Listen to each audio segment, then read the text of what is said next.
أعوذ بالله من الشيطان الرجيم بسم الله الرحمن الرحيم يد الله فوق أيديهم صدق الله مولانا العظيم. الحمدللہ تعالی آج کی یہ محفل میلاد مصطفیٰ صلی اللہ علیہ وآلہ وسلم ہے اور اس کے میزبان خواجگان شاہ والا شریف ہیں. میں نے قرآن مجید کی ایک آیہ کریمہ کا ایک حصہ تلاوت کیا آج کے موضوع کے لیے. حضور نبی اکرم صلی اللہ علیہ وآلہ وسلم سن 6 ہجری میں جب تشریف لائے حدیبیہ کے مقام پر 1400 اور بعض روایات میں 1500 صحابہ آقا علیہ الصلوۃ والسلام کے ساتھ تھے. اس مقام پر ایک لمحہ ایسا آیا کہ حضور علیہ الصلوۃ والسلام نے ان 1500 صحابہ سے بیعت لی. اس کی تفصیلات صحیح بخاری اور صحیح مسلم میں بلکہ تمام کتب حدیث میں آئی ہیں اور اجمالاً اس کا ذکر سب سے پہلے خود قرآن مجید میں آیا ہے. جب صحابہ کرام آقا علیہ الصلوۃ والسلام کے دست اقدس پر بیعت کر رہے تھے اور ان سب کے ہاتھوں پر حضور نبی اکرم صلی اللہ علیہ وآلہ وسلم کا ہاتھ تھا، دست مبارک تھا، تو اس موقع پر اللہ رب العزت نے فرمایا ان الذین یبایعونک انما یبایعون اللہ. حبیب مکرم جو آپ سے اس بیعت کو بیعت رضوان کہتے ہیں، حدیبیہ کے مقام پر جو لوگ آپ سے بیعت کر رہے ہیں انما یبایعون اللہ، انہیں آگاہ کیا جا رہا ہے کہ وہ صرف اللہ کے ہاتھ پر بیعت کر رہے ہیں، اللہ سے بیعت کر رہے ہیں. آپ سے بیعت کرنا اللہ ہی سے بیعت کرنا ہے. انما عربی زبان میں ایک کلمہ حصر کہلاتا ہے اور اس کا مطلب یہ ہوتا ہے کہ وہ اللہ ہی کے ہاتھ پر بیعت کر رہے ہیں تاکہ شک و شبہ بھی ختم ہو جائے اور دائیں بائیں کا دھیان بھی ختم ہو جائے. اور پھر فرمایا آقا علیہ السلام کا جو دست مبارک آپ کا ہاتھ صحابہ کے ہاتھ پر تھا اس پہ فرمایا ید اللہ فوق ایدیہم، میرے حبیب ان کے ہاتھوں پر. ہاتھ تو دیکھنے میں حضور علیہ السلام کا ہاتھ تھا تو حضور کے ہاتھ کو فرمایا ان کے ہاتھوں پر، آپ کا نہیں، یہ ہاتھ اللہ کا ہاتھ ہے. تو اللہ رب العزت نے حضور علیہ الصلوۃ والسلام کے ہاتھ کو اپنا ہاتھ قرار دیا اور یہ ہے دست مصطفیٰ صلی اللہ علیہ وسلم. سو آج کی گفتگو کا جو موضوع میں نے منتخب کیا وہ موضوع دست مصطفیٰ ہے کہ حضور علیہ السلام کا ہاتھ کیا ہے. بس یہ موضوع ہے آج کا کہ آقا علیہ السلام کا ہاتھ کیا ہے. تو آپ کو تھوڑا سا دست مصطفیٰ کا تعارف کراتے ہیں. حضور نبی اکرم صلی اللہ علیہ وسلم کا دست مبارک ہاتھ، اس کا تھوڑا سا بیان کرتے ہیں. یہ کل موضوع ہوگا آج کا اور یہ بیان حدیث نبوی پر مشتمل ہوگا. سارا بنیاد میں نے بیان کی قرآن مجید کی آیت کریمہ پہ رکھ دی. اسی ہاتھ کا ذکر اللہ رب العزت نے دوسرے مقام پر یوں بھی کیا جس کو امام ابن جریر طبری نے بہت ساری روایات، تفسیری روایات صحابہ کرام سے جمع کی ہیں اس آیہ کریمہ کی تفسیر میں اور ان کا خلاصہ عرض کرتا ہوں. امام ابن جریر طبری نے اس آیت کریمہ کے تحت بہت ساری احادیث اور تفسیری روایات کو جمع کیا اور وہ آیت کریمہ کون سی جس میں اللہ رب العزت نے فرمایا وما رمیت اذ رمیت ولکن اللہ رمی. حضور علیہ الصلوۃ والسلام نے خاک اور کنکریوں کی ایک مٹھ بھر کے کفار کی طرف پھینکی. اللہ پاک نے فرمایا میرے حبیب وہ کنکریاں یا وہ خاک جو آپ نے پھینکی وہ آپ نے نہیں پھینکی، وہ تو اللہ نے پھینکی ہے. پہلی آیت کریمہ میں ید اللہ فوق ایدیہم، ان کے ہاتھ پر اللہ کا ہاتھ ہے، یعنی آقا علیہ السلام کا عضو مبارک، جسم کا ایک عضو ہوتا ہے ہاتھ، اس ہاتھ کو عین اپنا ہاتھ قرار دیا، حکمن، برکتن،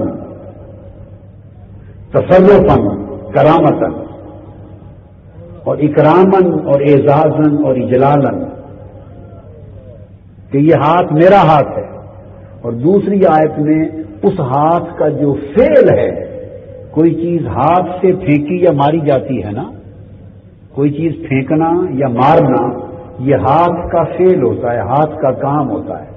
تو دوسری آیت میں جو ہاتھ نے کام کیا، اس کام کو کہا یہ آپ کا نہیں میرا کام ہے، یہ پھینکنا آپ کا نہیں میرا پھینکنا ہے، یہ کنکریوں کا مارنا آپ کا مارنا نہیں میرا مارنا ہے۔ تو آپ نے دیکھا ایک ہوتا ہے آلہ فعل، ایک ہوتا ہے فعل۔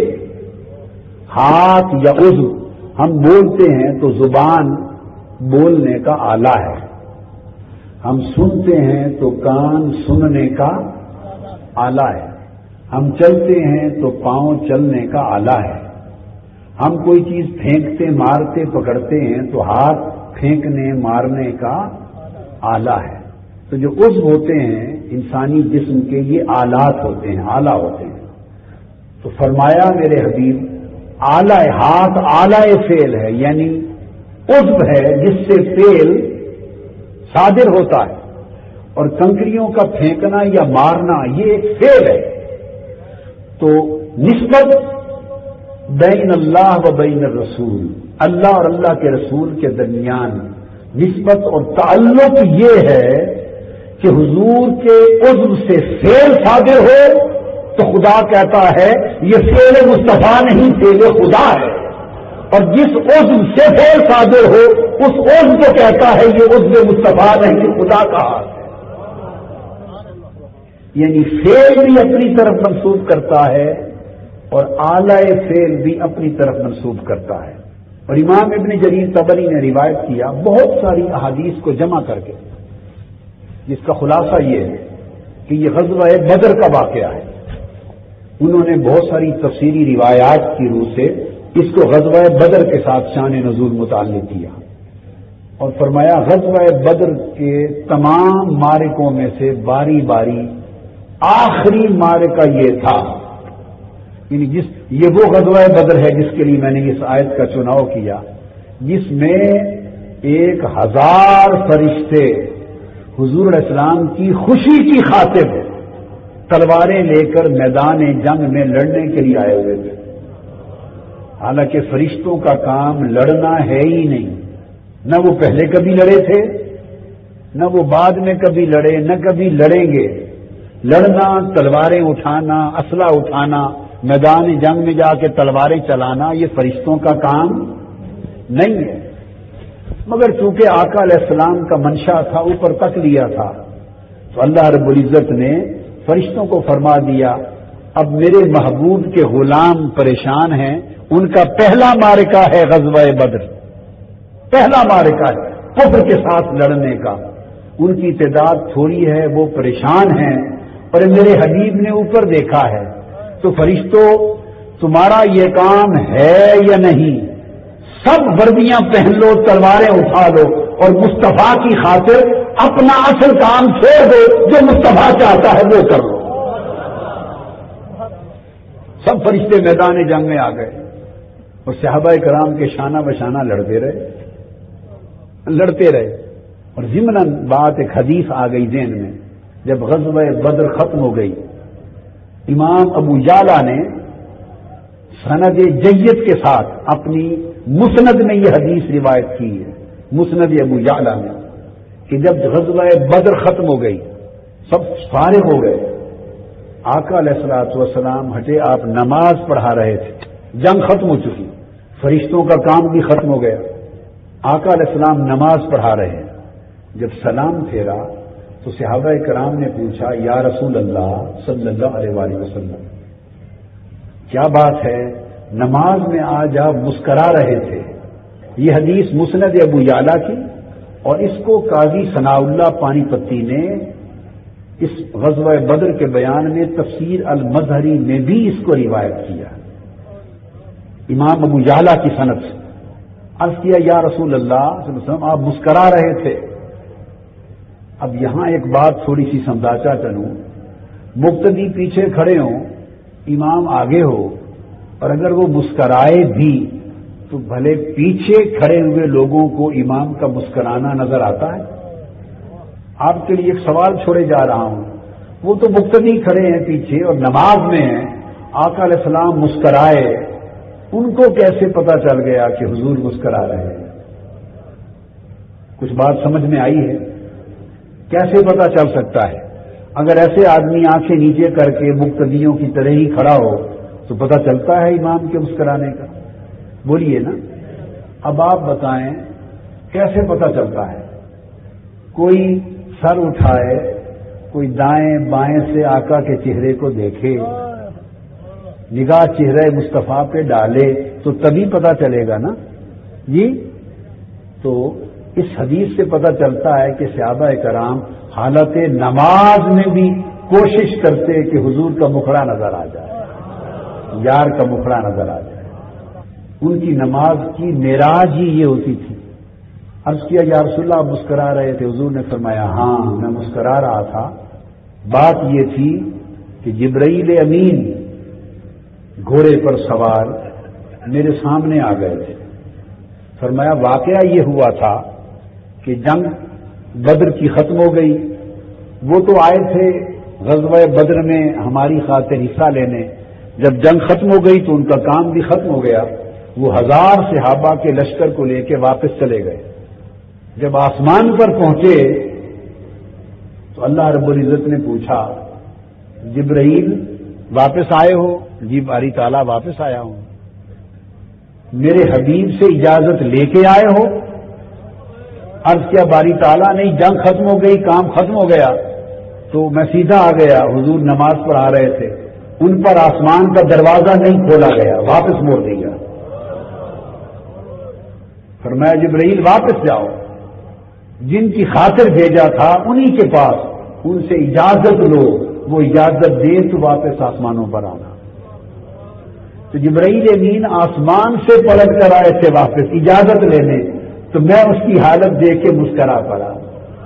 اینڈ ہوا جنگ کا جس پر اینڈ ہو گیا. آقا علیہ السلام نے آخر میں مشت خاک، زمین سے پتیلی مچی تھی، اس میں کنکریاں بھی تھی، مچی بھی تھی. مشت خاک ایک مٹھ بھر کے کنکریوں اور مٹی کی 900 سے زائد تعداد میں کفار و مشرکین تھے. آقا علیہ السلام نے ایک مٹھ خاک اور کنکریوں کی کافروں اور مشرکوں کے لشکر کی طرف ماری. وہ ایک مٹھ تھی مٹی اور کنکریوں کی، اور 900 کے 900 افراد کے چہروں پر جا کے گئے. ان کی آنکھیں بند ہو گئی، اور جو بچ گئے تھے ان کے قدم اکھڑ گئے، اور دائیں بائیں جدھر کوئی پناہ کی راہ ملی وہ باقی ہو گئے. اس پر غزوہ بدر کی آخری فتح ثبت ہو گئی. نتیجتاً اللہ رب العزت نے اس کیفیت پہ فرمایا میرے حبیب وہ جو کنکریاں آپ نے ماری، وہ جو فعل آپ نے کیا، وہ ہاتھ آپ کا نہیں تھا، وہ ہاتھ میرا تھا. وہ کنکریاں مارنا آپ کا نہ تھا، وہ میرا مارنا تھا. تو اللہ تبارک و تعالیٰ کا کرم آقا علیہ الصلوۃ والسلام پر اتنا ہے، اور حضور علیہ الصلوۃ والسلام کی عظمت کو اللہ تبارک و تعالیٰ اپنی ساتھ اس طرح کی نسبت دے کے یوں اجاگر کرتا ہے کہ دلوں سے آقا علیہ السلام کی ذات اقدس کے لیے ایک معمولی سی نقص، تنقیص، گستاخی، بے ادبی، کمی کجی کا وہم نہ رہ جائے، اور لوگ حضور علیہ الصلوۃ والسلام کو دیکھیں تو ان کے آئینے میں جلوہ حق نظر آئے. اللہ تعالیٰ اس طرح اپنا ذکر حبیب کے ہر فعل کے ساتھ یوں کرتا ہے. تو آقا علیہ الصلوۃ والسلام کا اس ہاتھ مبارک ہے. اللہ نے فرمایا کہ وہ میرا ہاتھ ہے. اب اس ہاتھ کی چند کرامتوں اور برکتوں کا ذکر کرتے ہیں آج. کہ وہ دست مصطفیٰ کیا تھا صلی اللہ علیہ وسلم، اس کی طاقت کیا تھی، اس حضور علیہ السلام کے ہاتھ کی قدرت کیا تھی، اس ہاتھ کا فیض کیا تھا، اس ہاتھ کی برکت کیا تھی، اس ہاتھ کا تصرف کیا تھا۔ حضرت انس رضی اللہ تعالیٰ عنہ روایت کرتے ہیں، یہ وہ حدیث کی اپنی کتاب المنہاج الصغیر میرے سامنے ہے۔ حضرت انس بن مالک رضی اللہ تعالیٰ عنہ روایت کرتے ہیں، اور یہ حدیث امام بخاری نے کتاب الادب میں اس کو روایت کیا۔ اس حدیث کو امام بخاری کے علاوہ امام مسلم نے کتاب الاستسقاء میں روایت کیا، کتاب المناقب میں روایت کیا، اس کو ابو داؤد نے اپنی سنن میں روایت کیا، نسائی نے کتاب الاستسقاء میں روایت کیا، ابن ماجہ میں اقامت الصلاۃ والسنہ میں روایت کیا، امام نسائی نے سنن کبریٰ میں روایت کیا۔ الغرض درجنوں بیسیوں ائمہ حدیث نے اپنی اپنی سند کے ساتھ یہ حدیث روایت کی، متفق علیہ حدیث۔ حضرت انس رضی اللہ تعالیٰ عنہ روایت کرتے ہیں کہ جمعہ کا دن تھا، آقا علیہ السلام منبر پہ خطبہ جمعہ ادا فرما رہے، قحط کی کیفیت تھی، عرصے سے بارش نہ ہوئی تھی مدینہ پاک میں، اور دن سخت گرمی کا دن تھا، بادل نہ تھے۔ اس حالت میں دوران خطبہ جمعہ ایک شخص اٹھا اور اس نے عرض کیا، یا رسول اللہ صلی اللہ علیہ وآلہ وسلم، ہم قحط کا شکار ہو گئے، آپ اللہ سے ہمارے لیے بارش مانگیے۔ آقا علیہ الصلوۃ والسلام نے دست اقدس اٹھا کے بارش مانگی۔ حدیث میں آتا ہے، ما نرا من سحاب فاستسقى فنشأ السحاب بعضه الى بعض ثم مطروا حتى سالت مصائب المدینہ۔ آسمان پر دور دور تک بادلوں کا کوئی نشان نہ تھا، دھوپ تھی، ہاتھ اٹھنے کی دیر تھی، فرمایا دور دور سے بادلوں کے ٹکڑے دوڑ کر آپس میں ملنے لگے، اس طرح ملنے لگے کہ بادل ملے اور موسلادھار بارش شروع ہوئی، اور جمعہ کی نماز پڑھ کے گھر پہنچے تو مدینہ کی گلیاں بارش سے بھر کے بہ رہی تھی، اور پورا ہفتہ بارش نہیں رکی، جاری رہی۔ فرماتے ہیں اگلا جمعہ آیا، پھر آقا خطبہ کے لیے کھڑے ہوئے، وہی شخص یا کوئی اور شخص کھڑا ہوا، عرض کیا، یا رسول اللہ، عرض کیا غرقنا فد اور ربک یحبسنا، یا رسول اللہ ہم پانی میں غرق ہو گئے، بارش ہمارا سب کچھ بہا کے لے گئی، غرق ہو رہے ہیں۔ آقا دعا کریں کہ اللہ پاک اس بارش کو ہم سے روک لے۔ حدیث کے الفاظ ہیں، انس فرماتے ہیں فضاحے کا، حضور ان کی بے چینی دیکھ کر ہنس پڑے، مسکرائے۔ اور حدیث کے جو الفاظ ہیں، بہت ساری روایات میں مختلف الفاظ آئے ہیں، جو روایت میں دے رہا ہوں، آقا نے اس طرح ہاتھ اٹھایا، میں چونکہ دست مصطفیٰ کی بات کر رہا ہوں، حضور کا ہاتھ کیا تھا، ہاتھ اٹھا کر انگلی کو گول گھمایا اور فرمایا ہوا لینا بلا لینا، بادلوں کی طرف اشارہ کیا، فرمایا ہمارے ارد گرد برسو، ہمارے اوپر نہ برسو۔ مصطفیٰ کی انگلی کے پھرنے کی دیر تھی، بادل چھٹ گئے، اور دور وادی کی طرح بادل چاروں طرف برستے رہے، اور شہر مدینہ پہ بارش اسی لمحے تھم گئی۔ دوسری حدیث، حضرت عبداللہ ابن عباس، آقا کے دست اقدس کی طاقت کیا ہے، اور وہ طاقت اس جہاں میں اس جہاں میں کہاں کہاں تک پھیلی۔ عبداللہ ابن عباس رضی اللہ تعالیٰ عنہ روایت کرتے ہیں، اور یہ حدیث بھی متفق علیہ ہے، بخاری مسلم کی متفق علیہ حدیث۔ عرض کرتے ہیں کہ آقا علیہ السلام کے زمانے میں سورج گرہن ہو گیا، اور بخاری شریف اور مسلم کی متفق علیہ بتا رہا ہوں۔ یہ حدیث صحیح کی سب سے اونچا درجہ ہوتا حدیث صحیح کا، اس میں کوئی شک و شبہ ایسی حدیث میں نہیں کر سکتے۔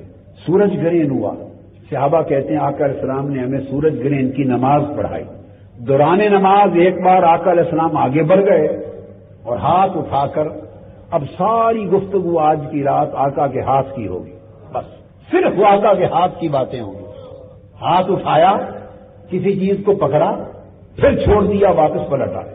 صحابہ کہتے ہیں فصلى قالوا یا رسول اللہ صلی اللہ علیہ وسلم رأیناک تناول شیئا فی مکانک ثم رأیناک تقعقعت، یا رسول اللہ ہم نے دیکھا کہ آپ اپنی جگہ پر کھڑے آگے بڑھے اور کھڑے کھڑے کسی چیز کو آپ نے پکڑا، پھر آپ کسی قدر پیچھے ہٹ گئے، کیا بات تھی؟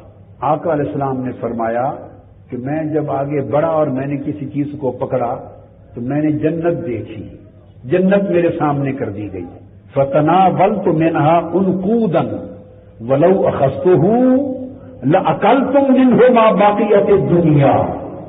فرمایا میں نے جنت دیکھی اور جنت میں انگوروں کے گوشے لٹک رہے تھے، جنت میں، اب اس بات پہ توجہ کریں، کھڑے آقا مسجد نبوی میں ہیں، شہر مدینہ میں مسجد نبوی کے مصلے پر کھڑے ہیں، ایک قدم آگے بڑھے ہیں تو اسی مصلح مسجد نبوی میں بڑھے ہیں۔ فرمایا میں نے جنت دیکھی، جنت دکھائی گئی۔ بعض علماء کو اور واعظین کو یہ مغالطہ ہوا ہے، وہ اس حدیث کی شرح میں بیان کرتے ہیں کہ حضور کو جنت کی تصویر دکھائی گئی۔ آپ سنیں گے بعض کو یہ مغالطہ ہوا، وہ کہتے ہیں، بڑے بڑے نامور علماء پڑھاتے بیان کرتے کہتے ہیں کہ وہ تصویر دکھائی گئی ہے، یہ وہم باطل ہے، آقا علیہ السلام کی شان اقدس کی نفی ہے۔ ابھی حدیث بول پڑے گی کہ تصویر دیکھی کہ اصل جنت تھی۔ اگر آپ کو تصویر دکھائی جائے، آپ کو، اور تصویر میں کھجوروں کے گوشے ہوں، تو آپ کو کبھی ایسا مغالطہ لگا کہ تصویر میں کھجوروں کے گوشے دیکھ کر ہاتھ ڈال کے پکڑنے کی کوشش کریں؟ کبھی آپ نے ایسی غلطی کی؟ بولیے، کتنے بڑے عالی شان مصور کی بنی ہوئی تصویر ہو اور اس میں انگوروں کے خوشے ہوں، کبھی آپ کو مغالطہ لگا کہ انہیں سچ انگور سمجھ کے پکڑ بیٹھے؟ بولیے، آپ کو تو نہیں لگتا مغالطہ؟ آقا علیہ السلام بڑھ کے پکڑ رہے اور فرمایا کہ میں نے جنت میں انگوروں کے خوشے دیکھے اور آگے بڑھ کے میں نے وہ انگوروں کے خوشے پکڑ لیے۔ یہ نہیں فرمایا پکڑنے کی کوشش کی اور وہ دیکھا وہ تو تصویر تھی، یہ نہیں فرمایا۔ فرمایا میں نے انگوروں کے گوشے پکڑ لیے اور پھر فرمایا وَلَوْ أَخَذْتُهُ لَأَكَلْتُمْ مِنْهُ مَا بَقِيَ الدُّنْيَا۔ خدا کی قسم اگر میں توڑ کے لے آتا تو قیامت تک میری امت کو وہ انگور کھاتی رہتی، کبھی ختم نہ ہوتے۔ اب یہ بات کبھی تصویر کے لیے کہی جا سکتی؟ فرما رہے ہیں اگر میں وہ لے آتا تو قیامت تک کبھی ختم نہ ہوتے انگور، امت کھاتی رہتی، تم کھاتے رہتے، جب تک دنیا باقی تھی تم کھاتے رہتے، لیکن میں نہیں لایا تاکہ کہیں کام کاج نہ چھوڑ دو۔ تو پتہ یہ چلا کہ وہ تصویر نہ تھی، اصل جنت تھی، انگوروں کے خوشے اصل تھے۔ تو دست مصطفیٰ اور وجود مصطفیٰ کا تصرف یہ ہے کہ کھڑے مسجد نبوی کے مصلے پر ہیں اور موجود جنت میں ہیں۔ دو ہی باتیں ہو سکتی ہیں، یا مصلے پہ کھڑے کھڑے جنت میں پہنچ گئے، ایک قدم اٹھا کر جنت میں پہنچ گئے اور تبھی تو جنت کے خوشے پکڑ لیے نا انگوروں کے، یا معنی یہ ہو سکتا ہے کہ جنت میں خود نہیں پہنچے، یہیں کھڑے دست مبارک اٹھایا اور وہ جنت تک پہنچ گیا اور جنت میں انگوروں کے خوشے پکڑ لیے۔ تو دست مصطفیٰ کا تصرف یہ ہے کہ مسجد نبوی کے مصلے پر کھڑے ہوں تو جنت کے درخت بھی مصطفیٰ کے ہاتھ میں ہیں۔ اور فرمایا لاخذتم اگر میں ان خوشوں کو پکڑ کے لے آتا لاکلتم تو تم قیامت تک اس میں سے کھاتے رہتے۔ تو آقا علیہ السلام کے دست اقدس کے تصرف کا یہ عالم ہے۔ اب دوسری حدیث اس کے بعد حضرت جابر بن عبداللہ روایت کرتے ہیں، یہ بھی بخاری شریف میں آئی ہے، فرماتے ہیں کہ حدیبیہ میں پانی ختم ہو گیا تھا، آقا علیہ الصلوۃ والسلام کو پیش کیا گیا پانی وضو کے لیے، تھوڑا سا پانی تھا ایک برتن میں، ایک چھاگل میں، آپ نے وضو فرمایا، تھوڑا سا پانی بچ گیا، سارے صحابہ کرام آقا علیہ السلام کی طرف متوجہ ہوئے، عرض کیا یا رسول اللہ ہمارے پاس تو کوئی پانی نہ پینے کا ہے نہ وضو کرنے کا ہے، یہی جو چند قطرے بچ گئے۔ تو آقا علیہ السلام نے فرمایا اچھا، صحابہ نے عرض کی قالوا لیس عندنا ماء نتوضأ ولا نشرب الا ما بین یدیک، یہی تھوڑا سا جو چھاگل میں بچ گیا ہے، 1500 صحابہ ہیں۔ اب توجہ طلب بات ہے کہ 1500 صحابہ ہیں، پانی کسی کے پاس نہیں ہے، تو پانی لینے کے لیے دائیں بائیں دوڑنا تھا یا سب کو حضور کی طرف آنا تھا؟ اگر آپ سفر پہ ہوں، میدان میں ہوں، 1500 آدمی ہوں، پانی نہ ہو تو پانی لینے کے لیے کیا کرتے ہیں؟ دائیں بائیں دوڑ کرتے ہیں کہ کہیں کنواں نظر آ جائے، کہیں کوئی تھوڑا سا جمع شدہ پانی بارش کا نظر آ جائے، کہیں کوئی چلتا مسافر نظر آ جائے، چشمہ نظر آ جائے، تو انسان کوشش کرتا ہے۔ اب صحابہ کرام کے عقیدے کا عالم دیکھیے کہ 1500 صحابہ ہے، بخاری مسلم کی متفق علیہ حدیث ہے۔ اب اس پانی کی تلاش میں دائیں بائیں نہیں دوڑے، سارے کے صحابے آقا کی بارگاہ میں حاضر ہو گئے، عرض کہ یا رسول اللہ ہمارے لیے نہ پینے کا پانی ہے نہ وضو کا پانی ہے۔ ان کا عقیدہ بھی یہ تھا کہ جس کے پاس کچھ نہ ہو وہ در مصطفیٰ سے ملے گا۔ صحابہ کا عقیدہ یہ تھا کہ جو کچھ چاہیے بارگاہ مصطفیٰ سے ملے گا۔ اور جواب میں حضور نے یہ بھی نہیں فرمایا کہ اگر پانی نہیں ہے تو خدا کے بندو دوڑو، دائیں بائیں سے کہیں سے تلاش کر کے لاؤ۔ آقا نے یہ نہیں فرمایا کہ جاؤ تلاش کر کے لاؤ۔ انہیں بھی معلوم ہے کہ سب کچھ یہیں سے ملے گا، اور تقسیم کرنے والے انما انا قاسم، قاسم کو بھی معلوم ہے کہ سب کچھ میری بارگاہ سے ملتا ہے۔ تو فرمایا آؤ۔ وہ جو چھاگل تھی برتن، اس میں آقا نے 10 اقدس ڈال دیا، 10 اقدس ڈال دیا، ہاتھ ڈالا، اور جابر بن عبداللہ فرماتے ہیں فوادع یدہ فی الرقوہ فجعل الماء یسور بین اصابعہ کامثال العیون۔ فرمایا خدا کی قسم آقا کا دست مبارک، دست مصطفیٰ اس برتن میں، اس چھاگل میں ڈالنے کی دیر تھی۔ فرمایا ہم نے آقا کی انگلیاں دیکھی کہ چشموں کی طرح انگلیوں سے پانی بہنے لگ گیا، جوش مار کے نکلنے لگ گیا، اور فرمایا سارے 1500 صحابہ کو جی سیر ہو کر پانی پی بھی لو، وضو بھی کر لو، جس کو جو ضرورت پوری کر لو۔ حضرت سالم فرماتے ہیں کہ میں نے حضرت جابر سے پوچھا آپ کتنے آدمی تھے؟ انہوں نے فرمایا آدمیوں کا کیا پوچھتے ہو؟ حضرت جابر نے کہا خدا کی قسم لو کننا 100,000 لکفانا، اگر ہم 1,00,000 بھی ہوتے تو چونکہ مصطفیٰ کے ہاتھوں سے چشمے جاری تھے سب کو پورا ہو جاتا۔ یہ پہلے یہ کہا اگر ہم 1,00,000 بھی ہوتے تو پورا ہو جاتا، مگر فرمایا کننا 15 مئہ، ہم 1500 تھے، ہم 1,500 تھے۔ اب آپ دیکھیے آقا علیہ السلام یہ بھی کر سکتے تھے نا کہ ہاتھ اٹھا کے عرض کرتے باری تعالیٰ ان کو پانی دے، بولیے دعا کر سکتے تھے نا ان کو پانی دے، وہ بھی نہیں کیا۔ یہ بھی کر سکتے کہ فرماتے جاؤ تلاش کر کے لاؤ، یہ بھی نہیں کیا، بس اسی چھاگل میں ہاتھ ڈالا اور فرمایا آ جاؤ بھر بھر کے لے جاؤ پانی۔ اسی حدیث کے باب میں اب یہاں ایک بات میں عرض کر دوں، بعض احباب یوں سوچ سکتے ہیں یا یوں کہہ سکتے ہیں کہ یہ تو نبی کے معجزات تھے، یہ تو پیغمبر کے معجزات تھے، اب صرف ایک جملہ بول کر آقا کے تصرفات کو، آقا کی قدرتوں کو، آقا کی طاقتوں کو، آقا کی کرامتوں کو اور آقا کی اعجاز کی ان نشانیوں کو معاذ اللہ کم تو نہیں کیا جا سکتا ایک جملہ سے کہ یہ تو معجزات تھے۔ اس بات کا جواب حضرت عبداللہ ابن مسعود دیتے ہیں، اس اشکال کو رفع کرتے ہیں، اور یہ حدیث بخاری شریف میں اور ترمذی شریف میں آئی ہے۔ حضرت عبداللہ روایت کرتے ہیں قال کنا نعد الآیات برکۃ، فرمایا یہ لوگوں مغالطہ نہ رکھنا کہ یہ معجزات تھے، اور یہ خیال کرنا کہ معجزہ اللہ کی طرف سے پیغمبر کے ہاتھ پر ظاہر ہوتا ہے لہذا اس میں مصطفیٰ کا اپنا کوئی کمال نہیں، یہ خیال کرنا بدعقیدگی ہوگی اور عظمت شان مصطفیٰ کا انکار ہوگا۔ جلیل القدر صحابی عبداللہ ابن مسعود کہتے ہیں کہ یہ معجزات ان کو آیات کہا جاتا ہے، یہ معجزات و آیات تمہیں بتا دوں کہ ہم صحابہ کیا عقیدہ رکھتے تھے، فرماتے تھے کننا نعد الآیات برکۃ، خدا کی قسم ہم ان معجزات اور آیات کو مصطفیٰ کی برکت سمجھتے تھے، ہم یہ نہیں کہتے تھے کہ اللہ کی طرف سے صادر ہو گئے، آپ کے وجود اقدس کی برکت سمجھتے تھے۔ فرمایا وَأَنْتُمْ تَعُدُّونَهَا تَخْوِيفًا، اور تم اسے لوگوں کو، کافروں کو ڈرانے کے لیے عذاب کی یا خوف کی نشانیاں سمجھتے ہو، مگر ہمارا عقیدہ یہ تھا کہ یہ ساری آیتیں اور معجزے ہم حضور کے جسم اثر اور دست مبارک کی برکت سمجھتے تھے، لہذا صحابہ کے عقیدے کو اپنانا چاہیے۔ فرمایا یہ حضور کی برکت ہے، یہ کیا ہے؟ آقا کی برکت ہے، آپ کے دست اقدس کی طاقت ہے، آپ کی زبان اقدس کی تاثیر ہے، آپ کے وجود مبارک کی کرامت ہے، آپ کی توجہ کا فیض ہے، آپ کو عطا کرتا تصرفات ہے.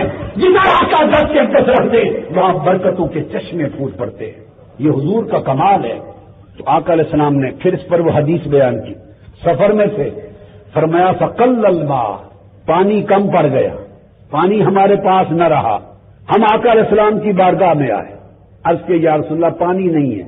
فرمایا اطلبوا فضلة من ماء، فرمایا جس شخص کے پاس کوئی تھوڑا سا بھی پانی ہے زائد، ذرا وہ لے آؤ، اس کو بلا لاؤ. بس وہ تھوڑا سا پانی والا کوئی آ گیا، آقا نے اسے بلا کے، وہ جب آ گئے ایک برتن لایا گیا، اس میں تھوڑا سا پانی تھا. فأدخل يده في الإناء، اس تھوڑے سے پانی کو رکھ کر دعا نہیں کی، اس کے اندر اپنا دست مبارک ڈال دیا، دست مبارک ڈالا. ثم قال، اب عقیدہ بیان ہو رہا ہے. آقا نے فرمایا حی علی الطہور المبارک، لوگوں آؤ اس برکت والے پانی کی طرف. آقا نے خود بلایا، دست مبارک ڈال دیا، فرمایا آؤ اس برکت والے پاک پانی کی طرف. والبرکۃ من اللہ، اللہ کی طرف سے برکت ہو گئی، میرا ہاتھ رکھ گیا. فرماتے فلقد رأیت الماء ينبع من بین اصابع رسول اللہ، پھر ہم نے دیکھا آنکھوں سے کہ حضور کی انگلیوں کے درمیان سے پانی کے چشمے ابل رہے تھے. اب اس پر میں جو بات ایک ایمان افروز یہی اسی بات پر آگے بیان کرنا چاہتا ہوں. اس بات میں حضرت انس بن مالک رضی اللہ تعالیٰ عنہ نے روایت کیا، جسے امام بخاری تخریج کرتے ہیں. وہ واقعہ تو حدیبیہ کا تھا، ایک واقعہ نہیں ہے. جب کبھی صحابہ کرام کے ساتھ ایسا ہوتا، وہ آقا کی بارگاہ میں آتے، آپ اپنے دست اقدس سے چشمے جاری کر دیتے، جب کبھی قدم مبارک سے چشمے جاری کر دیتے. کیونکہ قدم کا بیان آج میرا موضوع نہیں، آج موضوع صرف ہاتھ ہے. حضرت حضور کے چچا ابو طالب آپ کے ساتھ سفر میں ہیں، پانی نہیں تھا، پیاس لگ گئی. چچا ابو طالب نے عرض کیا آقا علیہ السلام کی بارگاہ میں سخت پیاس ہے مجھے اور پانی کہیں دستیاب نہیں ہے. فرمایا اچھا چچا پانی نہیں ہے؟ نہیں ہے، پیاس ہے، سخت پیاس ہے. آقا علیہ السلام اونچ نیچے سواری سے اتر آئے، اپنا قدم مبارک پتھریلی زمین پر مارا، چشمہ نکل پڑا. فرمایا چچا جی بھر کے پانی پی لو. کہ حضرت انس بن مالک روایت کرتے ہیں کہ نماز عصر کا وقت ہوا، ہم سفر پہ تھے آقا علیہ السلام کے ساتھ، اور جب نماز عصر کا وقت ہوا تو لوگوں کے پاس پانی نہیں تھا. آقا علیہ السلام کی خدمت میں آئے اور عرض کیا یا رسول اللہ صلی اللہ علیہ وسلم پانی نہیں ہے. حضور نے فرمایا جس کے پاس کوئی تھوڑا سا پانی ہے برتن لاؤ. برتن لایا گیا. فوضع رسول اللہ صلی اللہ علیہ وسلم فی ذلک الاناء یدہ، اس تھوڑے سے پانی کے برتن میں حضور نے دست مبارک داخل کر دیا، ہاتھ مبارک ڈالا، وامر الناس ان یتوضؤوا منہ، اور حکم دیا کہ اب سینکڑوں کے سینکڑوں اس میں سے وضو کرتے چلے جاؤ. اب اس پر حضرت انس اور حضرت قتادہ حضرت انس سے روایت کرتے ہیں، ان سے پوچھا کسی نے کہ کم تم کتنے لوگ تھے؟ انہوں نے کہا کننا ضحا ثلاثمائہ، ہم تقریباً 300 افراد تھے. حدیبیہ میں 1,500 تھے. اور یہ واقعہ کہاں پیش آیا؟ فرمایا وہ ہم بالزوراء عند السوق، مدینہ طیبہ کے قریب بازار کے ساتھ ہی ایک جگہ تھی زورا، اس مقام پر یہ واقعہ پیش آیا. آقا اقدس نے دست اقدس آقا علیہ السلام نے ڈالا اور 300 آدمیوں کو سیراب کر دیا. آقا علیہ الصلوۃ والسلام کے اسی مسئلہ پر حدیث پاک میں ہے، جس کو امام مالک نے موطا میں روایت کیا، اور حدیث ہے کہ آقا علیہ الصلوۃ والسلام جب غزوہ تبوک پر گئے کہ تبوک مدینہ طیبہ سے شمال کی طرف 778 کلومیٹر دور ہے. بادشاہ روم کے ساتھ جب جنگیں ہو رہی تھیں تو تبوک کے غزوہ پر گئے، اور جب مقام تبوک پر پہنچے آقا علیہ الصلوۃ والسلام تو اس جگہ نماز کا وقت تھا اور پانی نہ تھا. ایک چشمہ دیکھا، اب یہ بات بڑی توجہ طلب ہے، چشمہ دیکھا، اور یہ حضرت معاذ بن جبل رضی اللہ تعالیٰ عنہ حدیث کو روایت کرتے ہیں.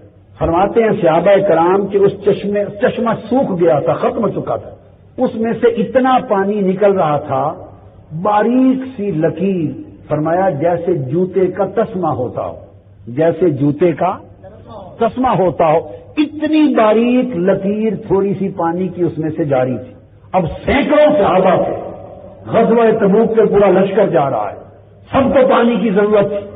آقا علیہ السلام نے خود بھی نماز پڑھنا ہے، آپ نے پانی طلب فرمایا تو سارے صحابہ نے مل کر، بہت سے صحابہ نے اپنے ہاتھ رکھ دیے، وہ جو ایک لکیر باریک سی جوتے کے تسمے کی طرح چشمے سے پانی کی نکل رہی تھی، سب صحابہ نے ہاتھ رکھے اور اس پانی کو روکا، تھوڑا سا پانی جمع ہو گیا۔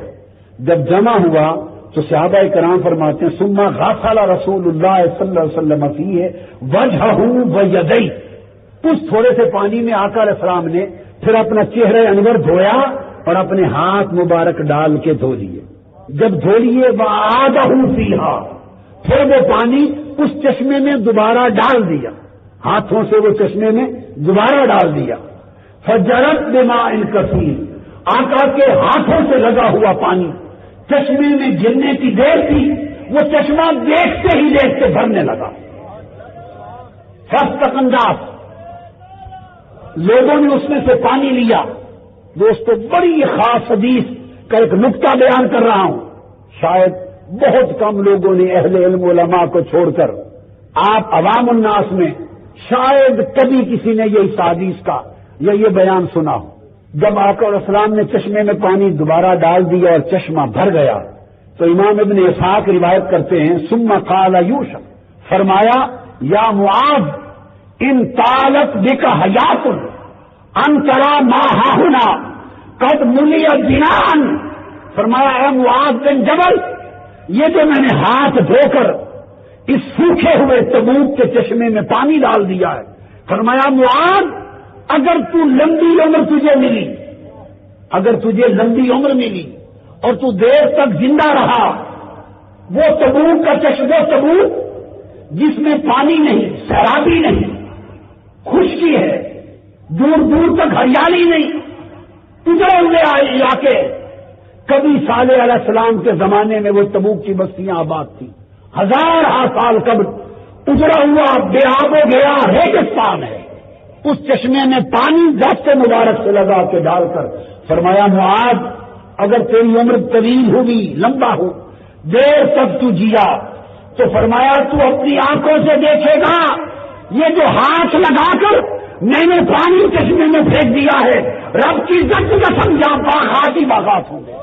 وہ تبوک کا چشمہ جس میں جوتے کے تسمے کی طرح ایک لکیر جتنا پانی بچ گیا تھا، باقی سب خشک ہو گیا تھا، ویران ہو گیا تھا، آقا کے دست اقدس کے فیض سے اس کا پانی نہ صرف بھرا بلکہ 1400 سال گزر گئے، وہ بے آب و گیا ریگستان تھا۔ آج سعودی عرب کی مملکت کا سب سے زیادہ سرسبز و شاداب زراعت کا حصہ تبوک کی وادی ہے، ساری زراعت تبوک میں ہے، باغات تبوک میں ہے، ہریالی تبوک میں ہے۔ اب وہ بے آب و گیا ریگستان تھا، اس کا ٹیمپریچر نیچے ہے، وہ مری کی طرح ٹھنڈا ہے۔ 1400 سال قبل، ارے مصطفیٰ پوری کر کے پانی جہاں پھینک دے موت حیات میں بدل جائے، مصطفیٰ کے ہاتھ جس پانی سے لگ جائیں وہاں خشکی ہریالی سے بدل جائے، ویرانی آبادی سے بدل جائے۔ مصطفیٰ کا وجود حیات بخش ہے، ویرانیاں آبادیوں میں بدلتی ہیں، خشکیاں ہریالیوں میں بدلتی ہیں، اور 10 جس کو چھو دیتا، اور وہ کوئی سال 10 سال کی بات نہیں کہ جنان ہو گئے، باغات ہوں گے۔ اب 1400 سال بیت گئے، سعودی عرب آج اس زراعت کا پھل کھا رہا ہے۔ زراعت، کھجور، گندم، پھل، باغات کل تبوک میں ہیں، اور وہ اس میں کسی ماہر زراعت کا کمال نہیں، ہائے ہائے، ماہرین زراعت کا کوئی کمال نہیں، وہ مصطفیٰ کے ہاتھ لگے ہوئے 2 قطروں کا کمال ہے۔ حدیث پاک میں آتا ہے، اس کو بھی امام بخاری اور امام مسلم نے روایت کیا، متفق علیہ حدیث۔ لمحہ لمحہ ہر روز صحابہ کرام کے ساتھ ذرا حیات صحابہ کے کچھ عکس دیکھیے۔ آج آقا علیہ السلام کی بارگاہ میں رہنے والے صحابہ کس طرح اکتساب فیض کرتے، ان کے عقیدے کیا تھے، ان کا تقیہ بھروسہ کیا تھا مصطفیٰ کے تصرفات پر۔ ہر لمحہ. فرمایا سفر میں سے ایک اور پانی نہیں تھا. 2 صحابہ کو بھیجا جاؤ دیکھو کہیں. ایک مائی نظر آئی اونچنی پر, اس کے پاس 2 چھاگلیں تھیں. اس عورت کے پاس 2 چھاگلیں تھیں, ان میں تھوڑا سا پانی تھا. اس کو لے آئے آقا علیہ السلام کی بارگاہ میں. یا رسول اللہ ہم تو سینکڑوں ہیں, سینکڑوں, پانی کہیں نہیں ملا. اس عورت مائی کے پاس اس کی 2 چھاگلوں میں تھوڑا سا پانی ہے. آقا نے اس مائی کو بلایا, فرمایا برتن لاؤ, اور دونوں چھاگلوں کا پانی اس برتن میں ڈال دیا. مائی تکتی رہی. اس نے سمجھا کہ اب میرا پانی یہ خرچ کر جائیں گے. برتن میں ڈال کر آقا نے اوپر دست مبارک اس میں رکھ دیا. رکھ کر فرمایا یہ سارا پانی اس مائی کو چھاگل میں واپس کر دو. اس برتن سے نہریں رواں ہو گئی, چشمے رواں ہو گئے, اور سینکڑوں صحابہ سے فرمایا وضو بھی کر لو, جس نے غسل کرنا ہے غسل کر لو, وضو کر لو, پی لو, برتن بھر لو. سارا لشکر سیراب ہو گیا. اس مائی کا جتنا پانی دیا تھا اس کو واپس ڈال کر ایک بڑا پیارا جملہ فرمایا. اذهبی فإنا لن نأخذ من مائک شیئا. فرمایا مائی اب جا, ہم نے تیرے پانی میں سے دیکھ ایک قطرہ بھی نہیں دیا. ہائے ہائے, ہم نے تیرے پانی میں سے ایک قطرہ بھی نہیں دیا, ہمیں رب نے پلا دیا. اپنا پورا پانی لے کے چلی جا. آقا علیہ الصلوۃ والسلام کے دست اقدس کی برکت اور اس کے تصرف و کرامت کا یہ عالم حدیث پاک میں آتا ہے. اور حضرت ابو ہریرہ رضی اللہ تعالیٰ عنہ روایت کرتے ہیں. اس کو امام ابن کثیر نے شمائل الرسول میں روایت کیا, امام ابن کثیر نے, اور میں اس کو دیکھ رہا ہوں ہشام سیرت ابن ہشام میں روایت کیا, امام ابن ہشام نے, اور امام جلال الدین سیوطی نے اسی کو خصائص کبریٰ میں حضرت ابو ہریرہ سے روایت کیا. امام ابن کثیر علامہ ابن تیمیہ کے شاگرد, انہوں نے, امام جلال الدین سیوطی نے, امام ابن ہشام نے, سب نے روایت کیا. حدیث پاک کے باقی چھوٹے چھوٹے ٹکڑے کتب صحاح میں, ترمذی اور کتب صحاح میں کثرت کے ساتھ اور مقامات سے الگ آئے ہیں. یہ ترمذی شریف میں آئے ہیں, مسند احمد بن حنبل میں آئے ہیں. حضرت ابو ہریرہ رضی اللہ تعالیٰ عنہ روایت کرتے ہیں, فرمایا ہم سفر میں تھے, کھانے کے لیے صحابہ کرام کے پاس کچھ نہ تھا. آقا علیہ السلام نے مجھے بلایا, فرمایا ابو ہریرہ, وہ حضور کے خادم خاص غلام تھے, فرمایا ابو ہریرہ تمہارے پاس کھانے کے لیے کچھ کھجوریں کچھ ہے؟ عرض کیا یا رسول اللہ جی آقا ہے. فرمایا لے آؤ. وہ اپنا توشہ دان ایک چھوٹا سا تھیلا تھا, حضرت ابو ہریرہ لے کے آئے. حدیث میں آتا ہے کہ وہ اس میں 10 سے زائد کچھ کھجوریں تھیں, اور ایک روایت جس کو امام جلال الدین سیوطی نے خصائص کبریٰ میں روایت کیا, اس میں آیا ہے کہ 21 کھجوریں تھیں. کون 21 کھجوریں؟ فرمایا لے آؤ میرے پاس. آقا علیہ السلام نے ان کھجوروں کی تھیلے میں اپنا دست مبارک رکھ دیا, اور اپنا دست مبارک رکھ کر ان کھجوروں میں پھیر دیا. بس پھیر کر فرمایا ابو ہریرہ سارے لشکر میں اعلان کرو, 10 آدمی باری باری آتے جائیں اور کھاتے جائیں. لشکر سے صحابہ کرام آنے لگے.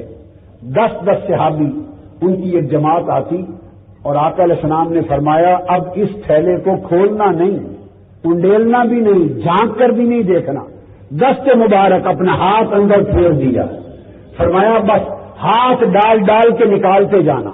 حضرت ابو ہریرہ فرماتے ہیں اس رب کی عزت کی قسم جس کے قبضہ قدرت میں میری جان ہے, میں ہاتھ ڈال کے بھر بھر کے کھجوریں نکالتا تھا. 10 صحابہ کی جماعت سیر ہو کر پیٹ بھر کے کھاتی چلی جاتی. اگلے 10 صحابہ کی جماعت آتی, ان کو نکال کے دیکھا, حتیٰ کہ سینکڑوں صحابہ کا لشکر سیر ہو کر وہ کھجوریں کھا گیا, اور میرا توشہ دان جیسے تھا ویسے رہا. پھر آقا علیہ السلام نے مجھے فرمایا ابو ہریرہ سن لے, یہ توشہ دان اب تمہیں دیتا ہوں, زندگی بھر اس کو کھول کے نہیں دیکھنا, اس کو ایسے انڈیلنا نہیں ہے, کھاتے جانا, خود کھانا, اپنے خاندان بیوی بچوں کو کھلانا, آنے والے مہمانوں کو کھلانا, سب کا خیرات کرنا, غریبوں کو کھلانا.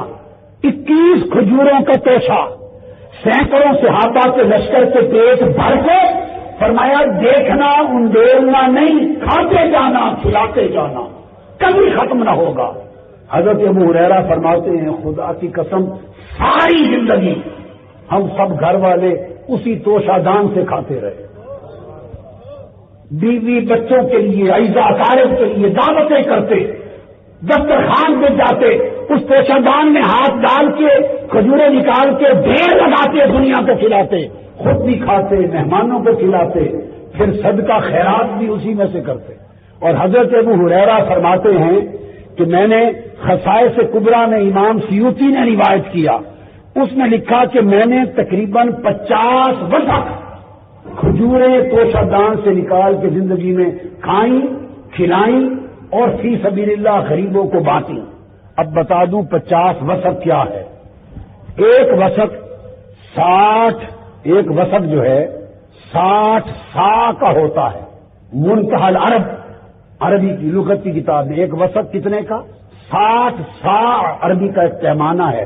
وہ پہلے زمانے وہ نان ہوں ہوں تھوڑے کول بھی ہو سکے نا، گندم دے ٹوپے 60 سا کا ایک وسق، اور سا 4 کلو کا ہوتا ہے۔ سا کتنے کلو کا؟ 4 کلو کا۔